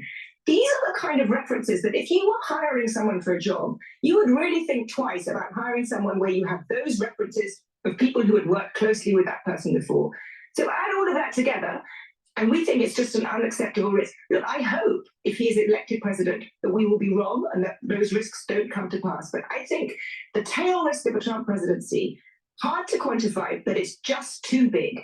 And so I think Kamala Harris, she may not be great. I'd be delighted if she was, but she may well be a mediocre president, but she does not pose that catastrophic risk. Zanny, good morning. Let's talk Brain sleep. A new pillow developed to help you fall asleep faster. Zanny, good morning. Let's talk about the economy for a moment. I'm looking at your recent cover, striking cover that says the American economy is the envy of the world, with a picture of $100 bills rolled up and blasting off. You say America's economy is bigger and better than ever. We're going to get an unemployment number just a short time from now this morning that many expect from last month to be good for the American economy. We got a GDP number this week that was good for the American economy. Inflation is still too high for many people in this country. Goods cost too much, but that's headed in the right direction as well. So we've heard so much from Trump's side that America is a hellhole, that the country has been destroyed by Joe Biden and by association Kamala Harris. From your point of view, with your expertise and all the writers at your magazine, what is the state of the American economy heading into Election Day? The American economy is in an extraordinarily strong place. That's why we put on our cover the envy of the world. It is in an extraordinarily good and strong place. One of the reasons people don't feel that is that there has been this period of very high inflation. And it takes a while for people that scars people, and people just remember how high prices are. And I understand that. But the truth is that relative to other countries, and indeed in absolute terms, the US economy is in a really, really strong place. But at the same time, I worry that that makes people complacent about what are the underlying strengths. It's not a God-given right that the US economy is a strong economy. It depends on having sensible policies as well as the US's natural strengths. A huge, energy endowment, a huge market, liquid capital markets.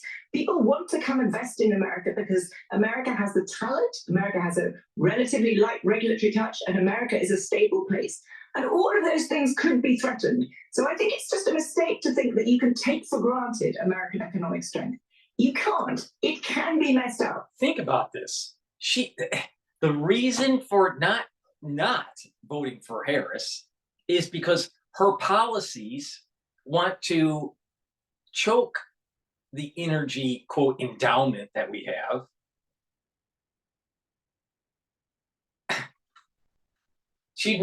Harris would make us less prowess with our economy because she's demonizing energy. And then the regulatory light touch, as she says, Harris wants to increase the regulations. Then with the whole capital gains tax issue, I mean, everything that she's saying that is making America strong economically, Harris is the antithesis of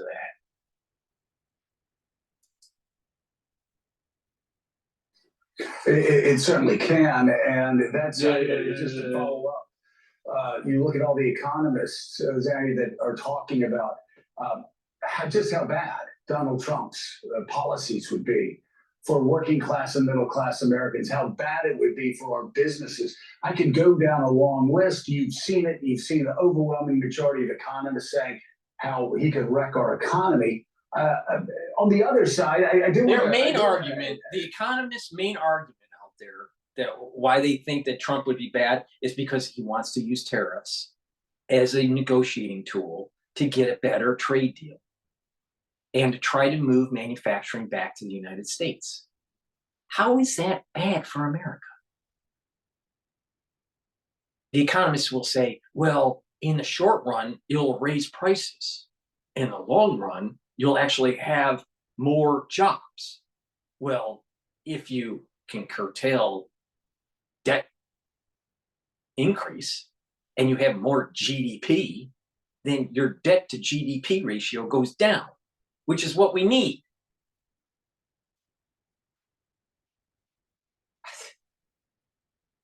I'm telling you, it's all about globalist versus a nationalist perspective. All right, the globalists want the cheap labor, and they made a ton of money on just sending manufacturing overseas. But when you bring back jobs, and yes, some goods may go up in price in the short term, but what will happen is that as supply of those goods and services increase, the price of them will go down because you reach some sort of equilibrium between supply and demand for the United States. In the short term, some of these prices are increased. But the thing is that you get economic clustering. When you ship jobs away, you don't get economic clustering. Now, you don't understand what I'm talking about? Take a look at a city that has 2 really big employers, and then they decide to close shop. And all of the other smaller businesses die too, because of that economic clustering isn't robust anymore. By bringing back jobs to the United States, you'll have economic clustering that'll boost the economy even further. The United States GDP would be even higher if we didn't outsource and offshore our jobs. But the globalists don't want to hear that, because the easy money is just to close the shop and ship it over to a cheaper place like India or Indonesia.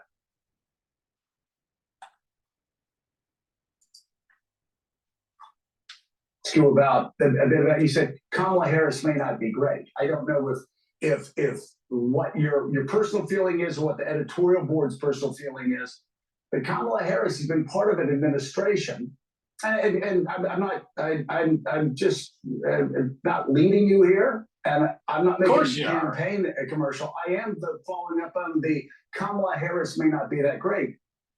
She's part of an administration that has overseen an economy coming out of COVID, which is made far worse by Donald Trump, that is the envy of the world, as you said yesterday. The Wall Street Journal said the next president will inherit a remarkable economy, a remarkably strong economy. You look at us militarily, relative to the rest of the world, stronger than ever. You look at Kamala Harris's economic Really stronger than policies ever? Really stronger than ever? When you have expert Navy people saying we don't have enough fucking ships to fight a war with China? Really, Joe? Morning, Joe? Really, morning, Joe? Tax cuts for small business owners, for entrepreneurs, for first-time home buyers, and you can go on and on. She's in her closing speeches, instead of talking about executing political help first-time homeowners, giving them a $25,000 or $50,000 boost to be able to purchase that home, through some tax credits or whatever. Don't you think that's going to be inflationary? Because if you're selling a property and you know that people that are going to be out there buying are now going to have $25,000 more, you're probably going to raise your price $30,000. The same thing happened with tuition. The moment that more and more government loans were available, the amount that a government loan was available, tuition for universities went up at the private school level and at the state school level. It's highly correlated. Liberalism doesn't work.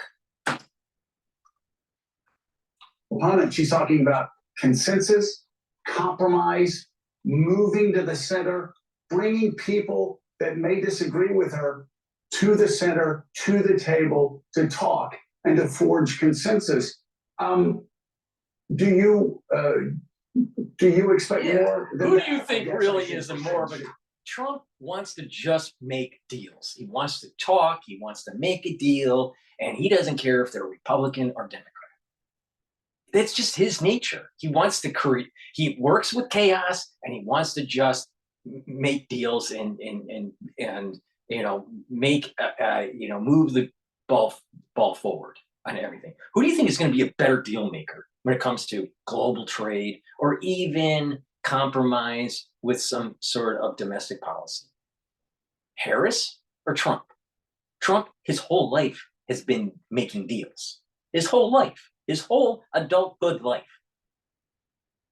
While a big part of the adulthood life for Kamala was being on her knees and using her mouth.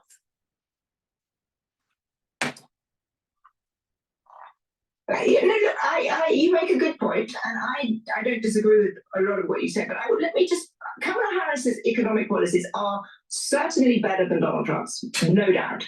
Are they, from my perspective, an ideal set of policies? No. Let me just give you a couple of examples. The US right now has a budget deficit that is around 6% of GDP, so one of the highest in peacetime.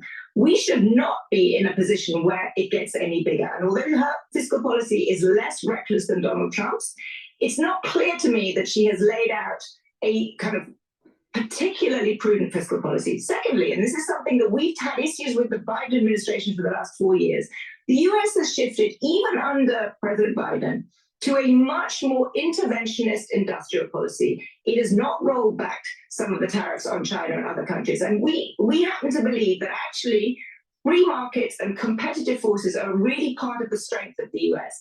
And so are there things that I would want to tweak with the Harris policy platform? Yes, but in relative terms, you're absolutely right that the threat posed by Donald Trump, I think, is much higher. And one thing that's worth, I think, mentioning is that, because people say this to me the whole time, they say, well, yeah, you're always going on about how dangerous Donald Trump is, but look at the first term. It is possible that he doesn't do all of the things that he says, but supporting a candidate on the basis that they're not going to do what they say they're going to do seems to me to be a somewhat illogical position to take. Well, especially when you consider that people say, oh, well, he didn't arrest Hillary Clinton. He tried to with 2 attorneys general. They both said no. He tried to arrest Joe Biden 2 weeks before the election. His attorney general Barr said, no, I will not do it. And you are right. I disagree on tariffs. I disagree on deficits. But every economist that I've read, Wall Street Journal wrote this too, says that Donald Trump does far more damage than Kamala Harris. So. All right, thank you so much. Greatly appreciated, editor-in-chief of Economist, Sandy Minton-Beddoes. Always great to have you on the show.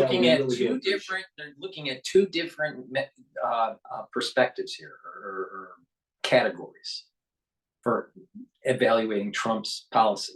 One is bringing back jobs to the United States. They think that's inflationary. All right, short term it will be, but the thing is you're going to have economic clustering, so you're going to have more GDP in the long run. Not that. You're going to have innovation. Innovation comes from making things, by the way. In addition, they are worried about tax cuts. Well, they only look at this thing siloed. They think bringing back jobs to the United States will be inflationary, or having tariffs and not bringing back jobs will be inflationary. All right, but he said, like he said, he's going to use it as a negotiating tool to get what he needs done. All right, which I think is a very smart idea. He's actually pretty savvy, with this idea with tariffs. But bringing back jobs to the United States is going to increase in the long run GDP and innovation, because you need to make things that be innovative, to have innovation in your society. With taxes, with further tax cuts, you're going to have more money in your pocket to be able to drive that GDP and create new businesses. They view that that'll be deficit. That's just deficit spending. Well, they don't mention that you got to cut the fat and all the inefficiency that's going on in government. So truncating the administrative state, making the government more efficient, getting rid of redundancy. I mean, corporate America that reads The Economist, they're constantly being pushed by Wall Street, make your business more efficient, or we're not going to put a good buy evaluation on your stock. Make your company efficient. Why don't we do that to the government? Our government is no way efficient. No way possibly efficient. So trimming the government and making it more efficient is going to reduce the deficit.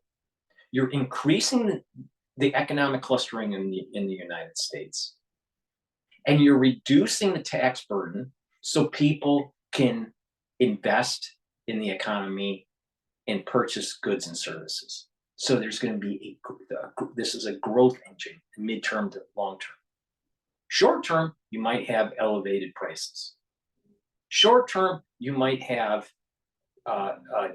increased deficit spending, but you got to look at the other buckets, and that is the economic clustering that takes place, the increased spending that takes place in investment, and also the efficiency of trimming away the fat from the administrative state.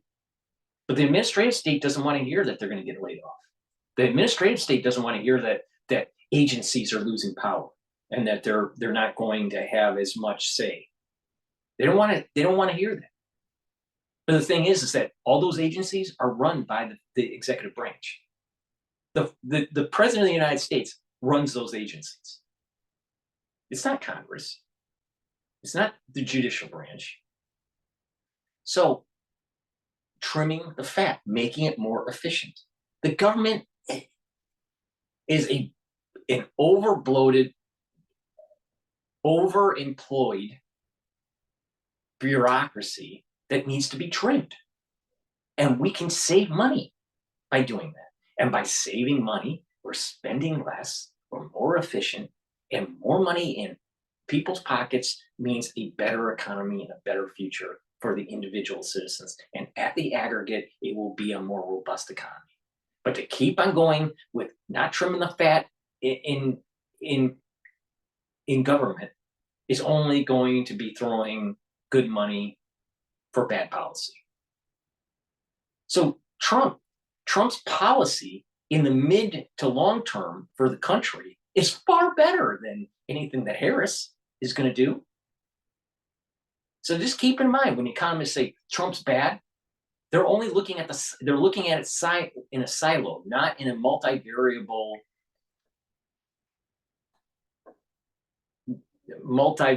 calculus kind of approach.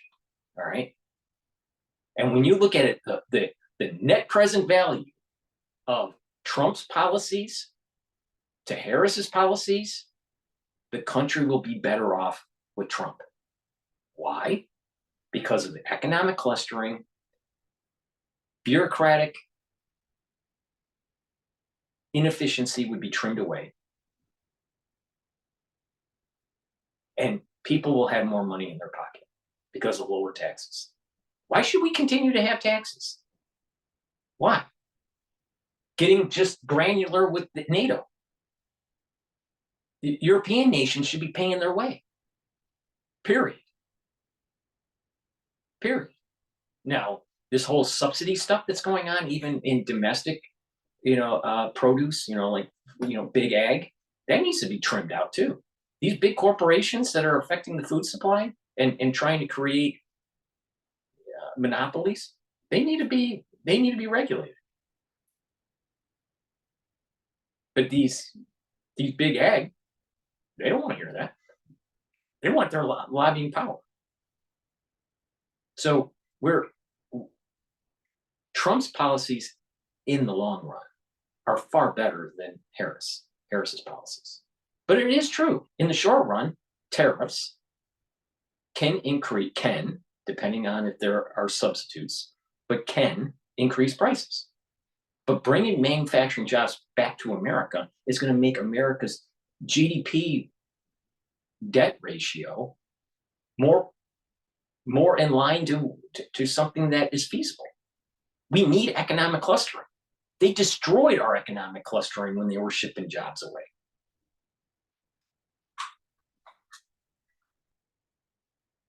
Joe. Thank you. God, I just can't say it. It's amazing. It's amazing. Just making that little statement, the economists don't like Trump. The economists don't like Trump.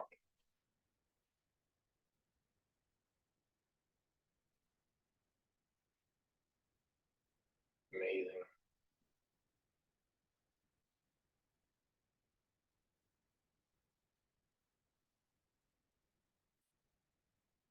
Okay, this is Al Jazeera that published 24 minutes ago about the election that I wanted to cover, but we missed it.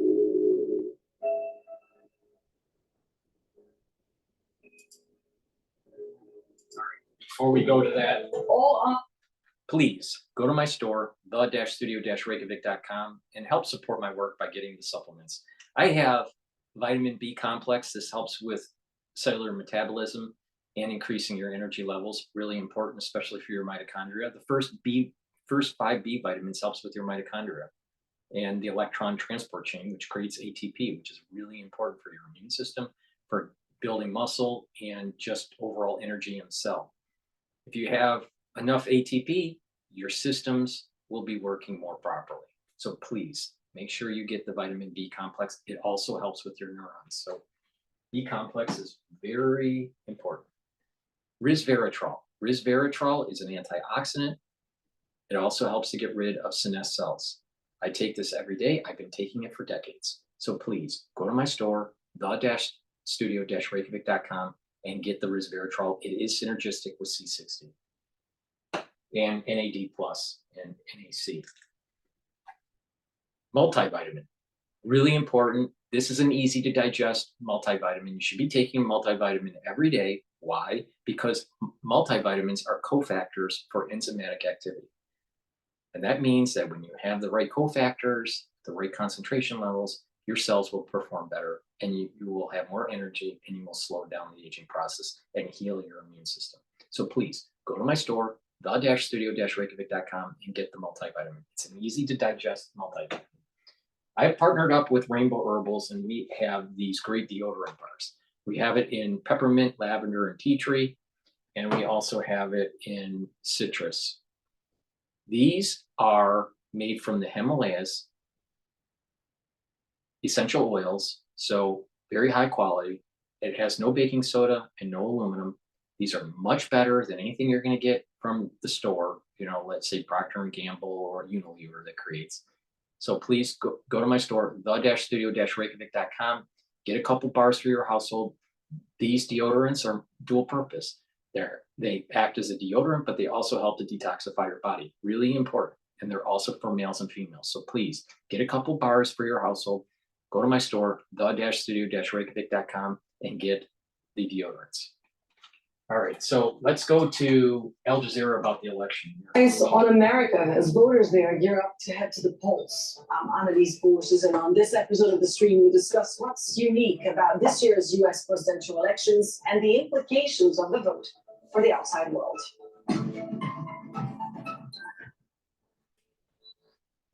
The elections are right around the corner. Have you registered to vote? Kamala Harris. Is that big baby? Thank you. Yeah. Take over, Eli. Yes, take over. We are voting for Kamala Harris and Tim Walz.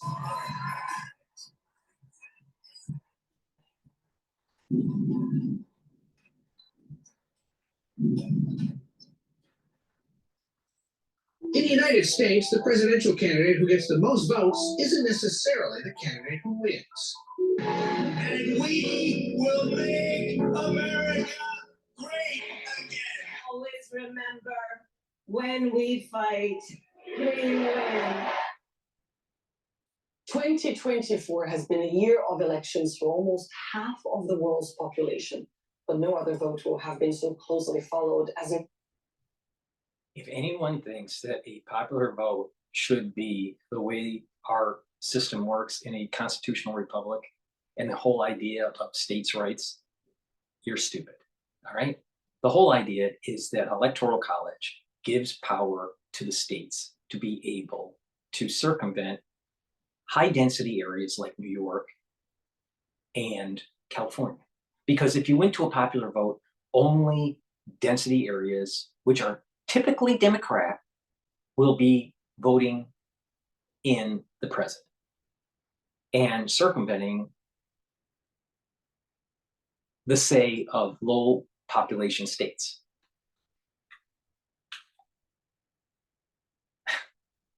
I mean, anyone that says that a popular vote is the way it should be run for the federal election is an idiot.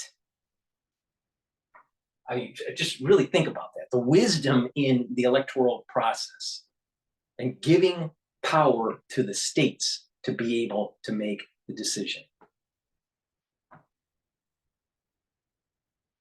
Oh, and by the way, it's a lot harder to, flip the election when it doesn't go your way, when it's an electoral process versus popular. Because you'd have to do it in 50 states. For the White House. Today we'll be covering some of the issues at the forefront of voters' minds and analyzing the ramifications of their potential decisions. And to discuss, we're joined by Ali O'Brien, a content creator who uses social media to shed light on a wide range of social and cultural topics. George Lee, also known online as Conscious Lee, an educator and content creator who focuses on the intersection of media, social political issues, and popular culture. Youssef Shahood, an associate professor of political science at Christopher Newport University, and Alison Shortle, an associate professor at the University of Oklahoma. Thank you all so much for being part of the stream today. George, I want to start with you because every 4 years, the whole world is watching and holding its breath, really, to for the outcome of the U.S. Presidential election. Would you say there's something unique about the race this year? Definitely. I say it's two big glaring examples of what makes this election unique this year.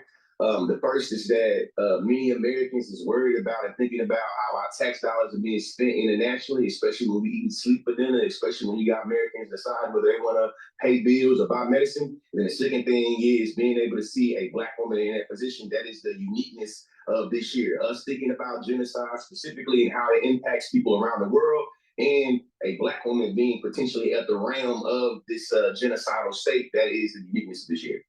Wow. Yeah, you cover loads of points there, and we are going to unpack some of them. But Ali, I want to ask you about young voters. Your generation is said to be among the most politically engaged of young generations, and actually Gen Z and millennials will make up around 48.5% of eligible voters this year, and will be the majority of those voting in 2028, showing that they are a force. But would you say young people have been acknowledging and embracing their power? Yeah, I mean, numerically, we definitely have the power, like you said. I think that political power can look different for young people than is typically thought of. So, I mean, polling suggests that about 1/3 of young people in the United States report having participated in a boycott this past year, right? And so young people are known for showing up to the polls at slightly lower rates than their elder counterparts. And while I hope that we will show up to the polls in droves, I would also say that what's unique about Gen Z's participation is that it goes beyond the ballot box, right? There's a lot of political dialogue happening on social media and just in day-to-day life.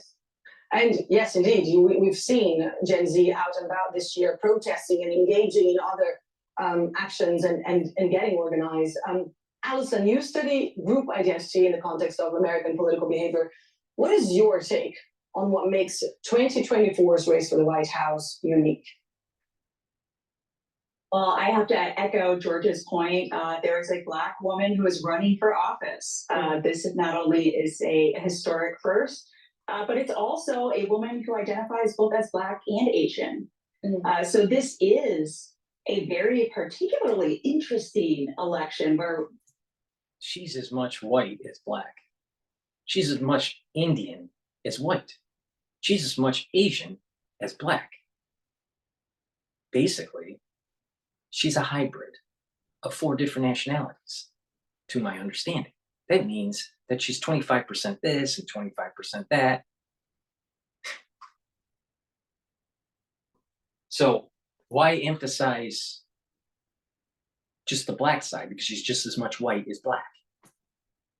Why not just say a candidate that has a policy and experience to be able to elevate to the presidency, instead of trying to have these identity politics crap? It's not about women. This whole thing that's going on is DEI. It's DEI on steroids at an electoral process. She didn't even earn to be on the ticket. It was given to her. to see, is this going to be a candidate who is doubly marginalized and therefore is going to suffer from the vote? Or is she going to be able to marshal some of those identities in ways we've never seen before, because we've never seen someone like this run for office. It's interesting, isn't it? Because Kamala Harris is representing so many different identities, as you said, but also to her critics, she is such a big part of the establishment. And Youssef, I want to ask you about that because your research focuses on Muslim and Arab political attitudes and behavior, both in the US and abroad. How would you say Arab and Muslim American voters are feeling this year? Well, it's probably no surprise to many of your viewers that there's been a lot of anger among these communities towards the Biden administration's very callous policies and statements throughout this past year's onslaught on Gaza. And so it's no surprise that, focusing on Michigan for a moment, the Council on American Islamic Relations found that 4 in 10 Muslim voters in the state support Jill Stein, who has made Have you noticed that all 4 of these panelists have not said anything positive about Trump? Can we talk about bias here? Really, arms embargo central to her campaign, while only 12% of Muslim Michiganders support Harris. Nationally, the Arab American Institute found that Harris is trailing Trump, 43 to 45%. And so these numbers are in stark contrast to previous presidential cycles when large majorities of Muslim and Arab Americans reliably voted for the Democratic presidential candidate. And indeed, historically, partisanship has been what drives the vote in America. But many political analysts are now saying that voters this year are more inclined to focus on issues. And as Youssef just mentioned, a massive U.S. foreign policy issue that has the whole world taken aback and struggling to fix is this one. Take a look. Kamala Harris and Donald Trump. More commercials. Let's set something straight. Writing a perfectly crafted, detailed, and yet concise resume takes a lot of time. And after putting so much work into Kamala Harris and Donald Trump have both been vocally supportive of Israel and have expressed ironclad support for Israel in its war in Gaza. Trump was actually the first international party to actually recognize the annexation of Golan Heights by Israel. When Biden took office, he upheld that. And before this, Obama had dropped more bombs on the Middle East than any other president in history. He and George Bush had very, very similar international policies. We can't keep sitting here and having this conversation of this is the most important election in our history and nothing changes, especially as it relates to international policies in the Middle East. Ali, your take on this, because the U.S.'s support for Israel's war on Gaza and now Lebanon has polarized parts of the country. It has led voters to leave the Democratic Party. It has led the uncommitted movement to grow. Will that also have an impact on young voters? Do young voters also care about that topic? And what are some of the other issues that are actually driving young voters to the polls this year? Yeah, that's a great question. The short answer is yes, it's definitely going to affect young voters. I think it's interesting when you look at the polling data coming out right now, because in general, the top issue that you're seeing young voters rate in terms of importance for the election this year is economics, like George was saying earlier, right? Folks are concerned about the cost of living, housing, groceries. And, you know, you have reproductive rights, climate, gun policy, and then sort of in the middle is always Gaza. And I think it's interesting because these polls can measure how many people, you know, care about something, an issue, but they don't necessarily measure how much. And I would argue that we're in a really unique situation where the folks that have all eyes on Gaza right now are extremely politically involved, and or they have, you know, folks in their family who are very directly affected by American violence right now.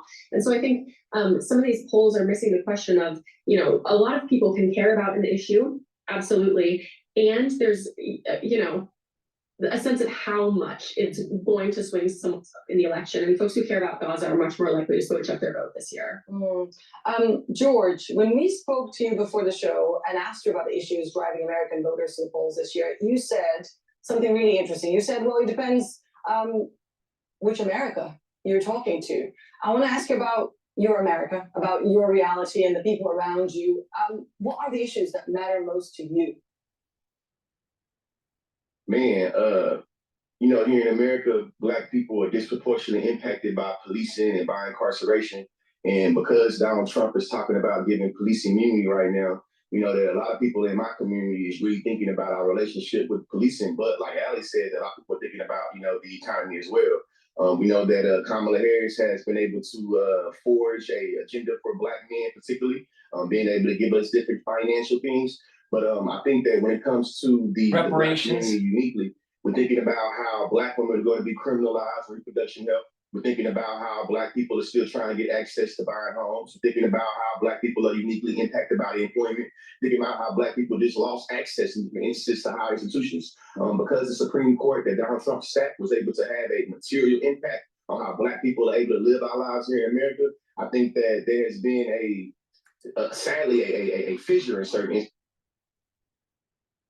When affirmative action was being discussed, the Supreme Court decades ago said that there will be a sunset of affirmative action. We saw it. We saw the sunset. So this wasn't a big surprise. And oh, by the way, look at all of the DEI and how it screwed up these institutions. We're even seeing it screw up our government.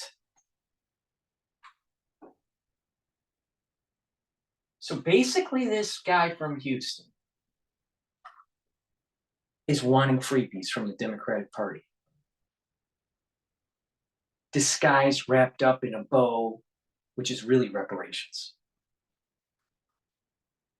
He doesn't mention that it was through Kushner and Ivanka when they were part of the administration for Trump's first term, where they passed legislation. They worked on legislation and had Congress pass the legislation, and Trump signed it into law, where there was prison reform for certain inmates. It wasn't the Democrats that did that. It was Republicans. It was Trump that did that. Now, it really was through Kushner and Ivanka,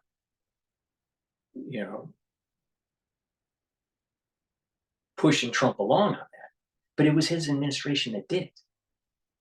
And don't you think that his America benefited from that? Of course. Now, let's not say, what Trump did, with prison reform and incarceration reform. No, because Trump must be all evil. What about Harris being a tough prosecutor going after, the Black constituency? He didn't bring that up either. While she was a prosecutor in California. This guy is a dipshit. When it comes to what's going on in my community and what's happening in the world. A few months ago, there was a very ugly conversation happening on the internet amongst Black people and Palestinians here in America. And what we were able to see is that there was a lot of solidarity and coalitions that were broken apart. What's happening is there's an alignment with the BLM movement and this whole pro-Palestinian movement, pro-Hamas movement. There's an alignment. And if Trump wins, BLM, pro-Palestinian movements are going to pop up with protests and rioting in the United States. Trust me on that. It's going to happen. All right? But he hasn't said anything yet out of his mouth about the genocide that's going on in Africa. Black Lives Matter? Really? Why aren't you focused on what's going on in your home continent that you're from? I don't think the average Black person. So what's happening? The average Black person doesn't give a damn about what's going on in Gaza. Get real. Get real. They're more worried about day-to-day life, not getting shot when they're going to the grocery store. With genocide in Gaza, and we also seen that there is a lot of complexity when it comes to thinking about anti-Arab sentiments, anti-Blackness. You feel me? The genocide and the way in which white supremacy operates domestically and internationally. And it's a lot. It's all white supremacy. It's all over. You just mentioned there a few. No, white supremacy. It's all white supremacy. Now, Now, think about the way this guy dresses, all right? Do you think he's going to be able to get a good job looking like that? No, no. Cut the hair, brush the teeth, pull up the pants, make the bed, and be a productive citizen. I don't really care about your skin color. But he's got that smug face, he's got that smug look, right? With a little grin, thinking that he used the white supremacy trope.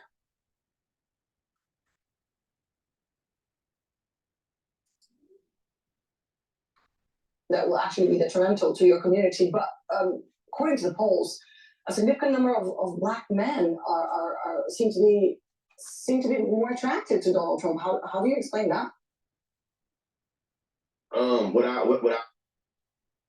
Hey everybody, look, Otter is one of my absolute favorite new platforms to leverage to make myself as efficient as possible. Like, what I know is that power is always already, I'm gonna call it, it's seductive.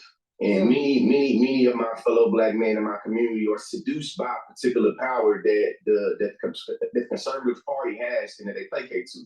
I'm also too want to be very critical, and I feel like how American media is playing my fellow Black men. When you look at the polls and you look at the exit polls from the last 4-5 elections, over 80% of Black men overwhelmingly always vote in our best interest and vote in our community's best interest. Because this year we've seen a 7-8% drop off, we still have overwhelmingly 70% of Black men that also believe that healthcare, and also believe in production freedom, and also believe that policing is a part of how we should be moving politically. So I think that we should be very sensitive, you know what I'm saying, or be very critical to the way that American politics is talking about Black men, especially because I know the polls, right?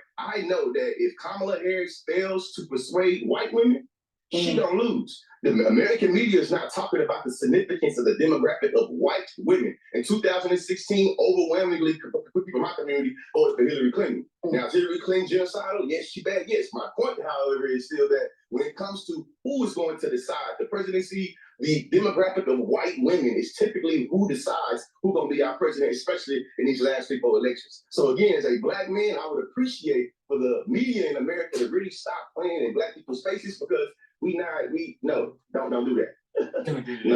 You bring an important point, because it is important. I just can't take them anymore. Vote for Trump. Please go to my store, the-studio-reykjavik.com, and reduce the inflammation from shitheads like this. Get the turmeric, all right? It's an antioxidant, but it brings down inflammation and helps your immune system. Very important. Take it every day, and take it with ashwagandha. Ashwagandha will help to control your blood glucose levels and your cortisol levels, so it'll bring down inflammation. It's synergistic with turmeric to help improve your immune system, and it'll also help to improve your cardiovascular system by bringing down inflammation. Getting a good probiotic and using it every day is really important for your health and metabolism. I have it in 2 forms. I have it in a veggie cap form, and I also have one in a powdered form.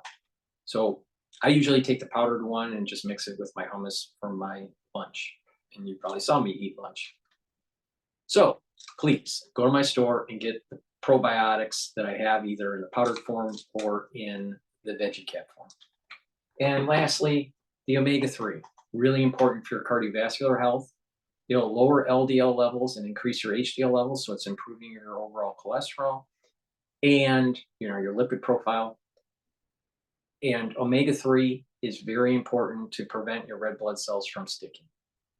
Very important since the post-2020 crisis, because some people get overclots and you need to mitigate that. And omega-3 is synergistic with nattokinase for cardiovascular health. So you got that little smug face, it's about reparations, it's about white supremacy, and then strangely he says the white woman needs to vote.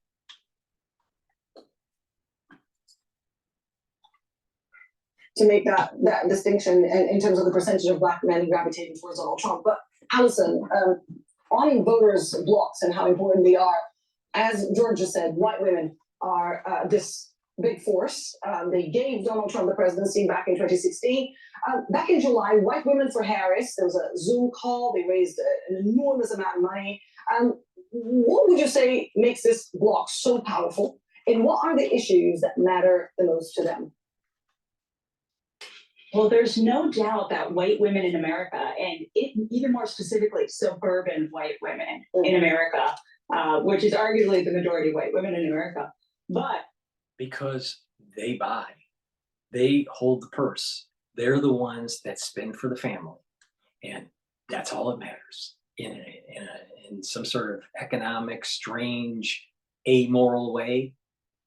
You know, if something happens to a suburban, you know, female, you know, in the news, it's all over the place. It's all over the place. Because that is the crosstab for selling. This voting bloc went for Obama, and then they flipped to Trump.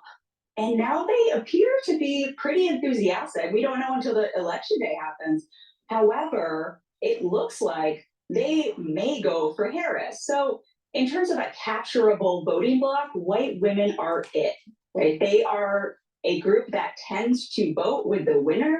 And I echo George's point once again that we can't continue to say this is all on Black voters and to look at these marginal drop-offs in where some Black voters tend to express themselves differently in one election, because the vast majority of Black voters are voting for the Democratic Party for various and assorted reasons having to do with either linked fate, like the sense that their fates are tied, or social pressure.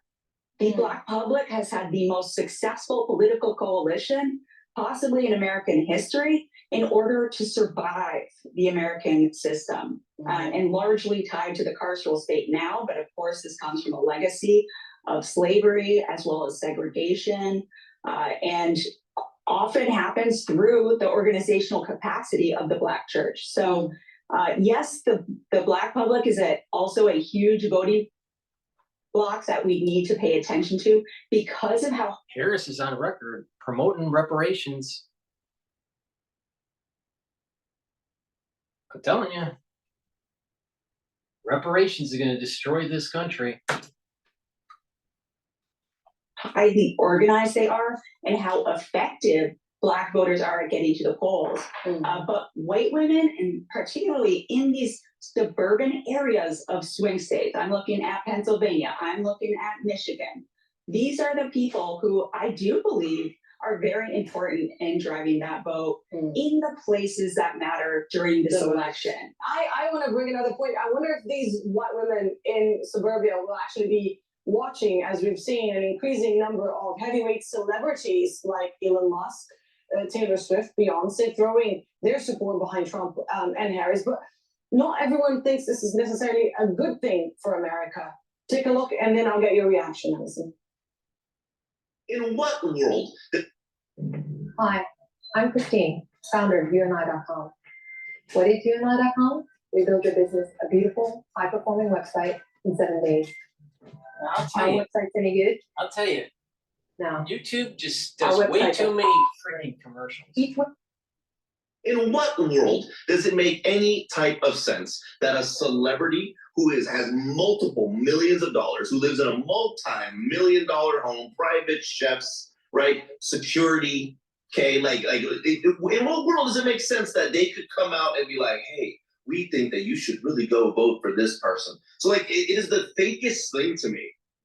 So it's one point, right? The disconnect of the celebrities' lifestyles and the average American voter. But would you say those celebrities actually speak directly to that particular voting bloc that you just said, white women? Is that where their importance lies? Or is not at all? It's part of the tradition of American politics. Celebrities always get involved in the end. What is your take on their impact? Well, I'll be honest, they don't have much of an impact. They can have a very targeted impact amongst their fans. So take Taylor Swift. She does have a pretty diverse fan base, but largely white women. And among her fans, Are we getting any more people mobilized for a singular election because Taylor Swift endorses Harris? Probably not. We do see spikes in registration, but that's in light of a very dominant debate performance as well. So we can't really tease out the enthusiasm of all of those things happening all at once. But what we do know, or at least what I've done in my own research, I conducted an experiment before Taylor Swift actually put out her endorsement on Instagram. And what I did is I, with a couple of collaborators, gave them a social media post with Swift endorsing the Democrats, say a mobilization message of go vote for Democrats versus a generic go vote message. And what I found in this experiment is that people who were exposed to the partisan message were largely unaffected by it. Trump voters were unaffected by it. Harris voters were unaffected by it. Who was affected by it? Swift fans who were undecided voters. And how were they affected? They were demobilized.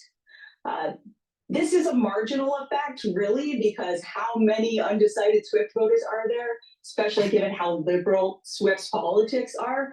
You know, not many people know what they're getting when they sign up for Swift. But it does speak to this idea that people don't necessarily want their entertainment to be infused with political contentiousness.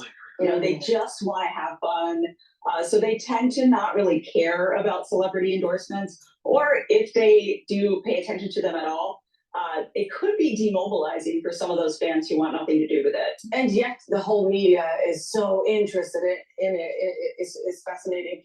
George was there for Beyonce's endorsement of Harris. And George, I could not help but notice some of the comments on your Instagram post. For example, this one particular comment that said, "Representation politics is going to kill us all. I saw a sign from a Black woman in the US that said, dream bigger than a Black woman president committing genocide, and I couldn't agree more." What are your thoughts, George, on this, on representation politics, but also on what Kamala, again, represents, part of the system? Yeah, I feel like it's a lot of nuance that I would bring to it. I would start by saying that having Black faces in high spaces is not enough for the progression or the liberation that we're looking for here in America. And I think that the inherent nature of the presidency, to me, I would argue, it's about imperialism. If you sign up to be the president or you're going to be the president, you have to be able to placate how you're going to be able to expand the American empire. So just because we have a Black woman sitting in the position of the presidency, it doesn't mean that we foreclose on being critical or critiquing how in which Kamala Harris is perpetuating, you feel me, this genocide on Palestinian people. But that being said, though, I recognize that there are multiple things on this ballot. You see what I'm saying? And as a Black person in America that recognizes that Black folks ain't never been able to have a perfect candidate. As a matter of fact, most of the times Black people have gone to the ballot, we've always had to vote for a racist, hoping that they can mitigate racial violence. I'll give you an example. Lyndon B. Johnson, president that was able to pass civil rights bill. All Black folks didn't know in my community that he was racist. You feel me? But it doesn't negate that he was able to pass a policy to mitigate how racism operates. With that being said, I think that it's not just Kamala Harris or the Democratic Party is implicated in the genocide of Palestinians. You know, going back to Harry Truman, going up to President Truman, we know that there's always been a president that feel like the way in which Israel exists should always have to have hegemonic presence over the entire world. I think that right now there are a lot of Black people that have been put in a position to think about how much do they prioritize our domestic comfort over the international violence that America is wreaking. But also for me being very critical is that I think that it's going to be a misnomer and a bit pathological to shoulder the entire of the American empire violence on Vice President Kamala Harris. Now, do I think she's implicated in being able to say, I want a ceasefire, I don't want a ceasefire? Well, we need that. But being able to say that because she's vice president, that this means that she has to shoulder, you feel me, the entire status quo of violence, I think that it's a bit unfair. But I don't think that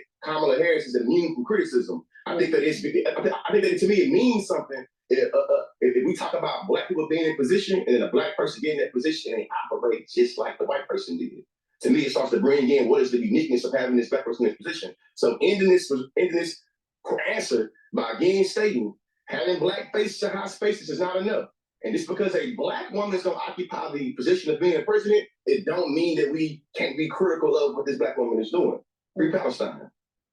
Free Palestine. As we said at the start, perhaps one of the Please go to my store, the-studio-reykjavik.com, and take this health supplement. It's a liquid. It's a structural nanosilver liquid. It's max 35, or you can take the max 14. Take a teaspoon a day, swish it in your mouth, gargle with it 20 seconds or so, and swallow it. What this does is it'll neutralize pathogens and maintain the mucosal barrier within your oral cavity. So please go to my store, take a teaspoon of this a day. If you're not feeling well because of the cold season, take a tablespoon or 2 a day.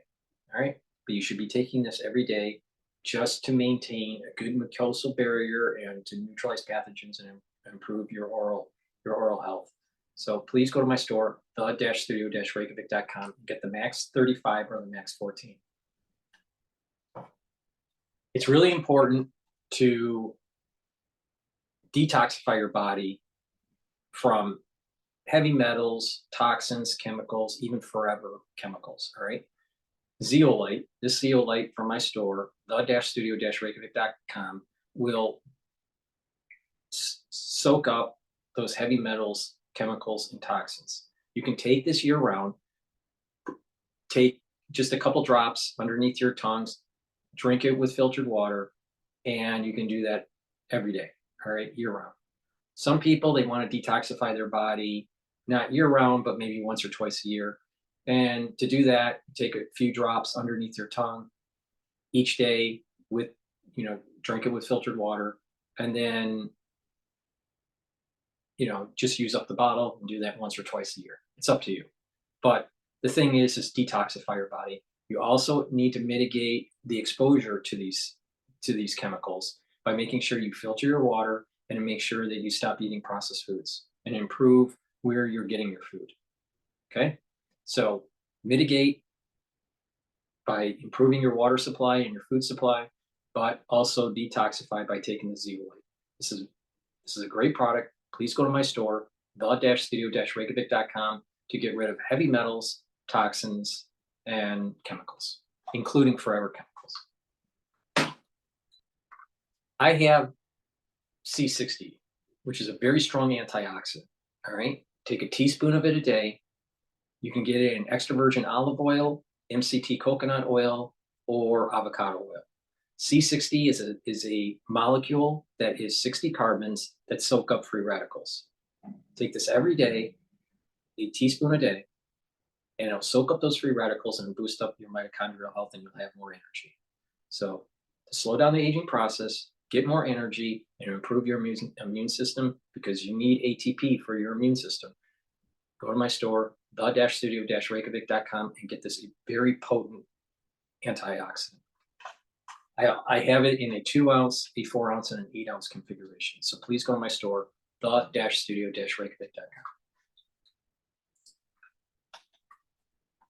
frustrating parts, speaking as someone from the global south, is that we don't get to vote in your election, and it affects all of us. Yusef, one final word from you on whether you think Americans are aware of that, are aware of their image in the outside world, and if part of their concerns this year, I know that there's so many issues, and George was saying it's very concrete, right? People are choosing whether to buy medicine or to pay for their children's education, but would you say that they're at least a little bit concerned about their position and their image and what their foreign policy does to the rest of the world?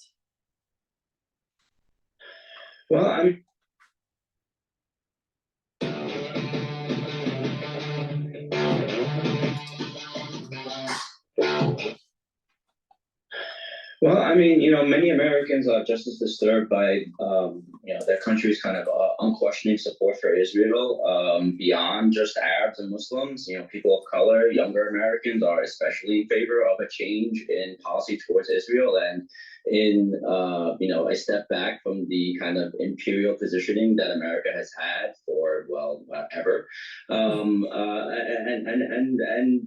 But the issue is again, kind of, as was mentioned earlier, kind of like how top of mind, these matters all are for for voters. But frankly, foreign policy just simply doesn't register quite highly among the issues that Americans care about when they go into that ballot, when they go to cast their ballot. And this is especially the case when, you're not talking about kind of boots on the ground, even though, we've had kind of shadow boots on the ground in a lot of places across the globe. And so, the issues that Americans, do find kind of top of mind are the issues that I've mentioned, the economy, abortion, immigration. And to some extent, though, I gotta say, I actually don't blame Americans all that much for not having this top of mind. How can we when we've had this kind of Orientalist kind of veil put over us for generations now, and so this moment really kind of speaks to the fact that we have a lot of work to do to kind of help Americans kind of unlearn these kind of Orientalist defaults that have been set by the establishment for so many generations. Perhaps that this vote will be the start of that. Yusuf, Allison, Ali, and George, thank you so much for your time. Thank you for being part of this stream today. And thank you all for tuning in. So Trump can't do anything right, and white males are at fault, right? That's what the broadcast basically said. Please go to my store, the-studio-reykjavik.com, and get the digestive enzyme complex. This helps to break down carbohydrates, lipids, protein. It reduces the stress on your pancreas, especially when you get older, because your pancreas is what creates the enzymes to digest food. So taking a supplement will help that. In addition, if you work out, you need to fuel your body and to recover, and taking the digestive enzyme complex will help with your recovery if you're an athlete. And this has enzymes to break up glycoproteins, and it has bromelain that is fibrinolytic, which will help to break up clots. So to break up clot formation. So please go to my store, the-studio-reykjavik.com, and get this dual purpose product. This is a very important product to help with your pancreatic health and to fuel your body and to be able to absorb your nutrients better. So please go to my store and get the digestive enzyme complex.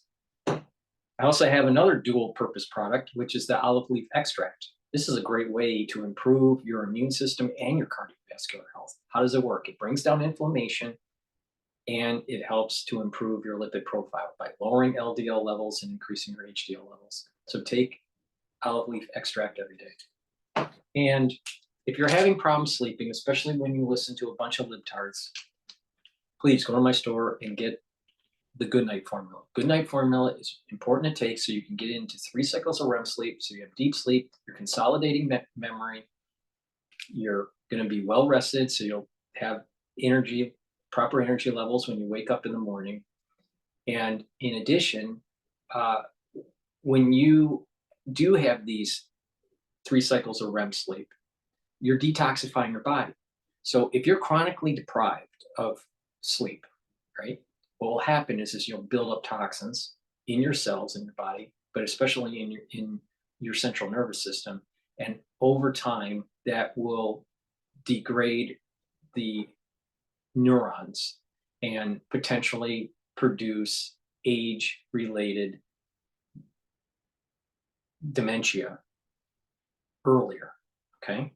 So it's really important to have good sleep, detoxify your body by the good sleep, consolidate memory, and to be well rested for proper energy levels.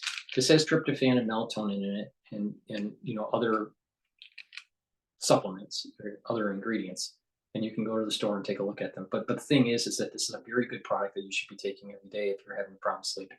It's very important to have good sleep, to slow down the aging process, boost up your immune system, consolidate memory, detoxify the body. Very important. So please go to my store, the-studio-reykjavik.com, and get the Good Night Formula, especially when you're listening to a bunch of libtards. Libtards will prevent you from sleeping. Let's go to Bloomberg. Real buying power up for working households. Now, our work is not done, Joe. We've talked about this a lot. We have to continue our cost-cutting agenda in housing, in childcare, in healthcare, in prescription drugs, and we have to defend that agenda against those who would repeal it, pushing prices in exactly the wrong direction. We heard from the Donald Trump campaign a response to the job market this morning. Jared, it does not make mention of hurricanes, but it says in a single month, Kamala's failed economic agenda wiped out nearly 30,000 private sector jobs, nearly 50,000 manufacturing jobs. Working families, it goes on to say, are being ripped off by the Harris-Biden economic agenda. Kamala broke the economy. You can respond to that as you will. But I wonder if the Harris-Biden economic agenda includes the weather. I don't do electoral politics. I need to stay out of that. I will say the following. If you're commenting on or analyzing or putting forth an interpretation of today's payroll number that ignores hurricanes and ignores strikes, you are not engaged in good faith analysis. You are engaged in political manipulation, and you should be summarily ignored. That said, no hurricanes, and potentially, as we're reading today, progress in the Boeing strike. That's amazing. Jobs report look like what? Yeah, it's a great point. So, wait, this clown basically saying that if you don't, do proper analysis, you shouldn't be paid attention to.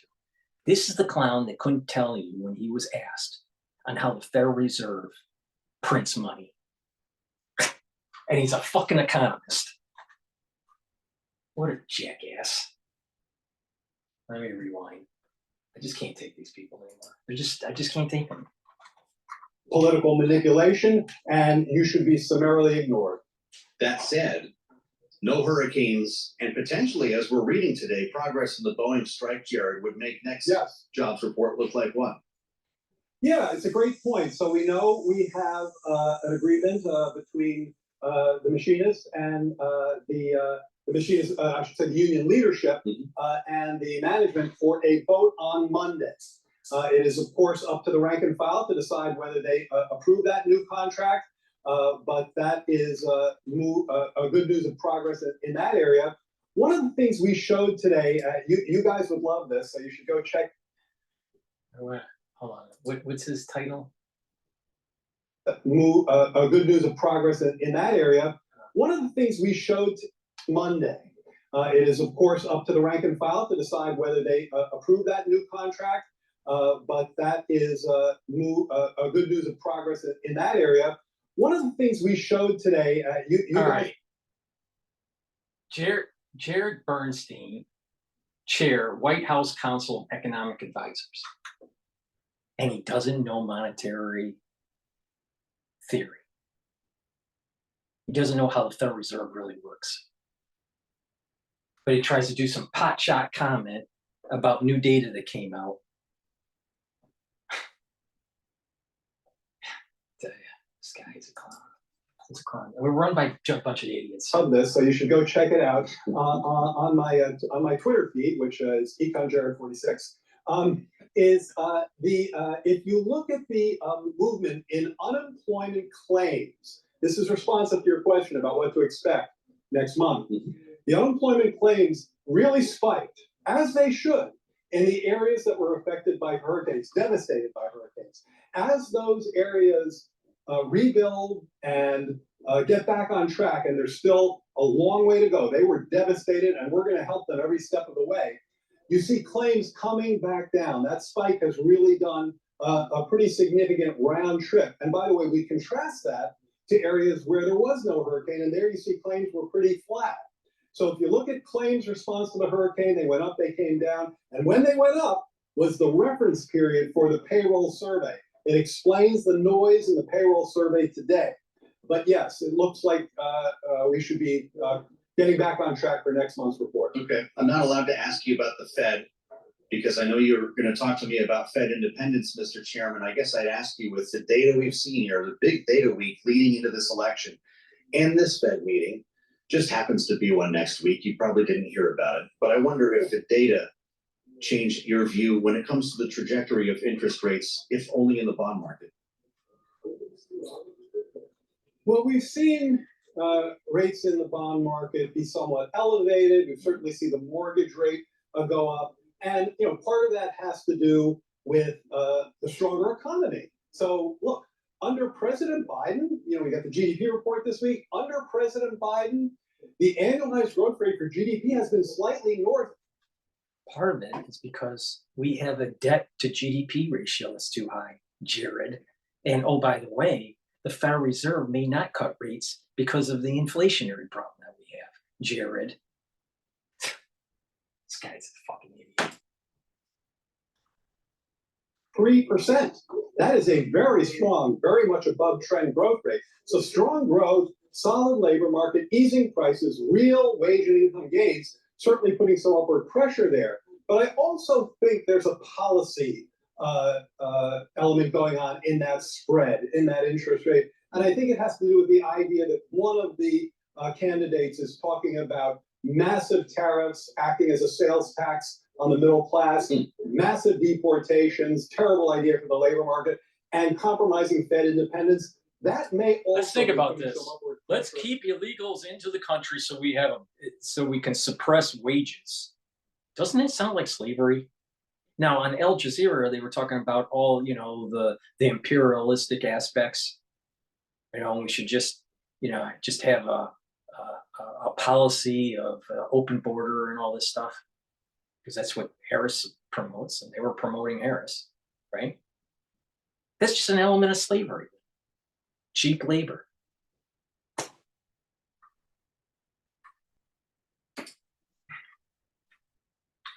Rates, and I think that's just a sign of some of those destructive ideas. Wow, analysis from the chairman. What a treat, Jared Bernstein. Great to see you, sir, Chair of the White House Council of Economic Advisors. From Analysis by Jared, but he couldn't tell you about how the Federal Reserve really works and adjusts interest rates by monetary policy.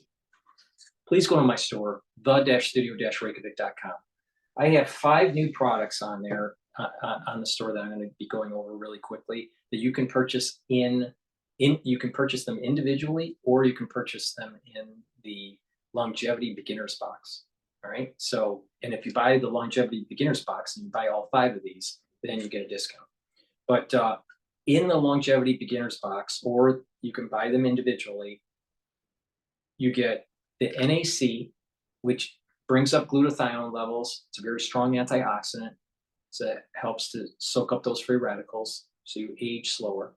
In addition, it helps to detoxify your liver and your kidney, especially from acetaminophen. And it helps with improving mood, all right? And reduce anxiety. That's really important. Also in the Longevity Beginners Box, or you can purchase individually, vitamin K2, which is important for bone health and also cardiovascular health. This is the MK7 molecule. NAD+, you can purchase individually or in the Longevity Beginners Box. NAD+ helps to boost up your energy levels, but also it helps the repair mechanism for DNA damage. So if your DNA is damaged and you get older, you need NAD+ as a supplement to help to repair that DNA damage. In addition, it helps to improve the health of your neurons. Really important, okay? So nattokinase, also in the Longevity Beginners Box, or you can purchase it individually. But nattokinase helps with your cardiovascular health. It breaks up clots, and it helps with your lipid profile by bringing down your LDL levels and increasing your HDL levels. And lastly, in the Longevity Beginners Box, or you can purchase individually, ubiquinol. Ubiquinol is the active form for CoQ10. It is the most bioavailable molecule for CoQ10. All right, this is very high quality. I've been taking ubiquinol for years, and so please go to my store, the-studio-reykjavik.com. Get the ubiquinol. You can get it individually or in the Longevity Beginners Box for a discount.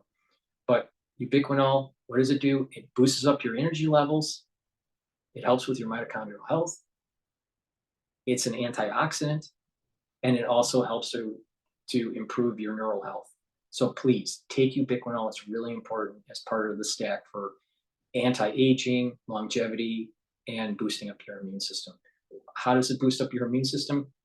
By having more energy and having more healthy mitochondria, you're going to have the energy source for a good immune system.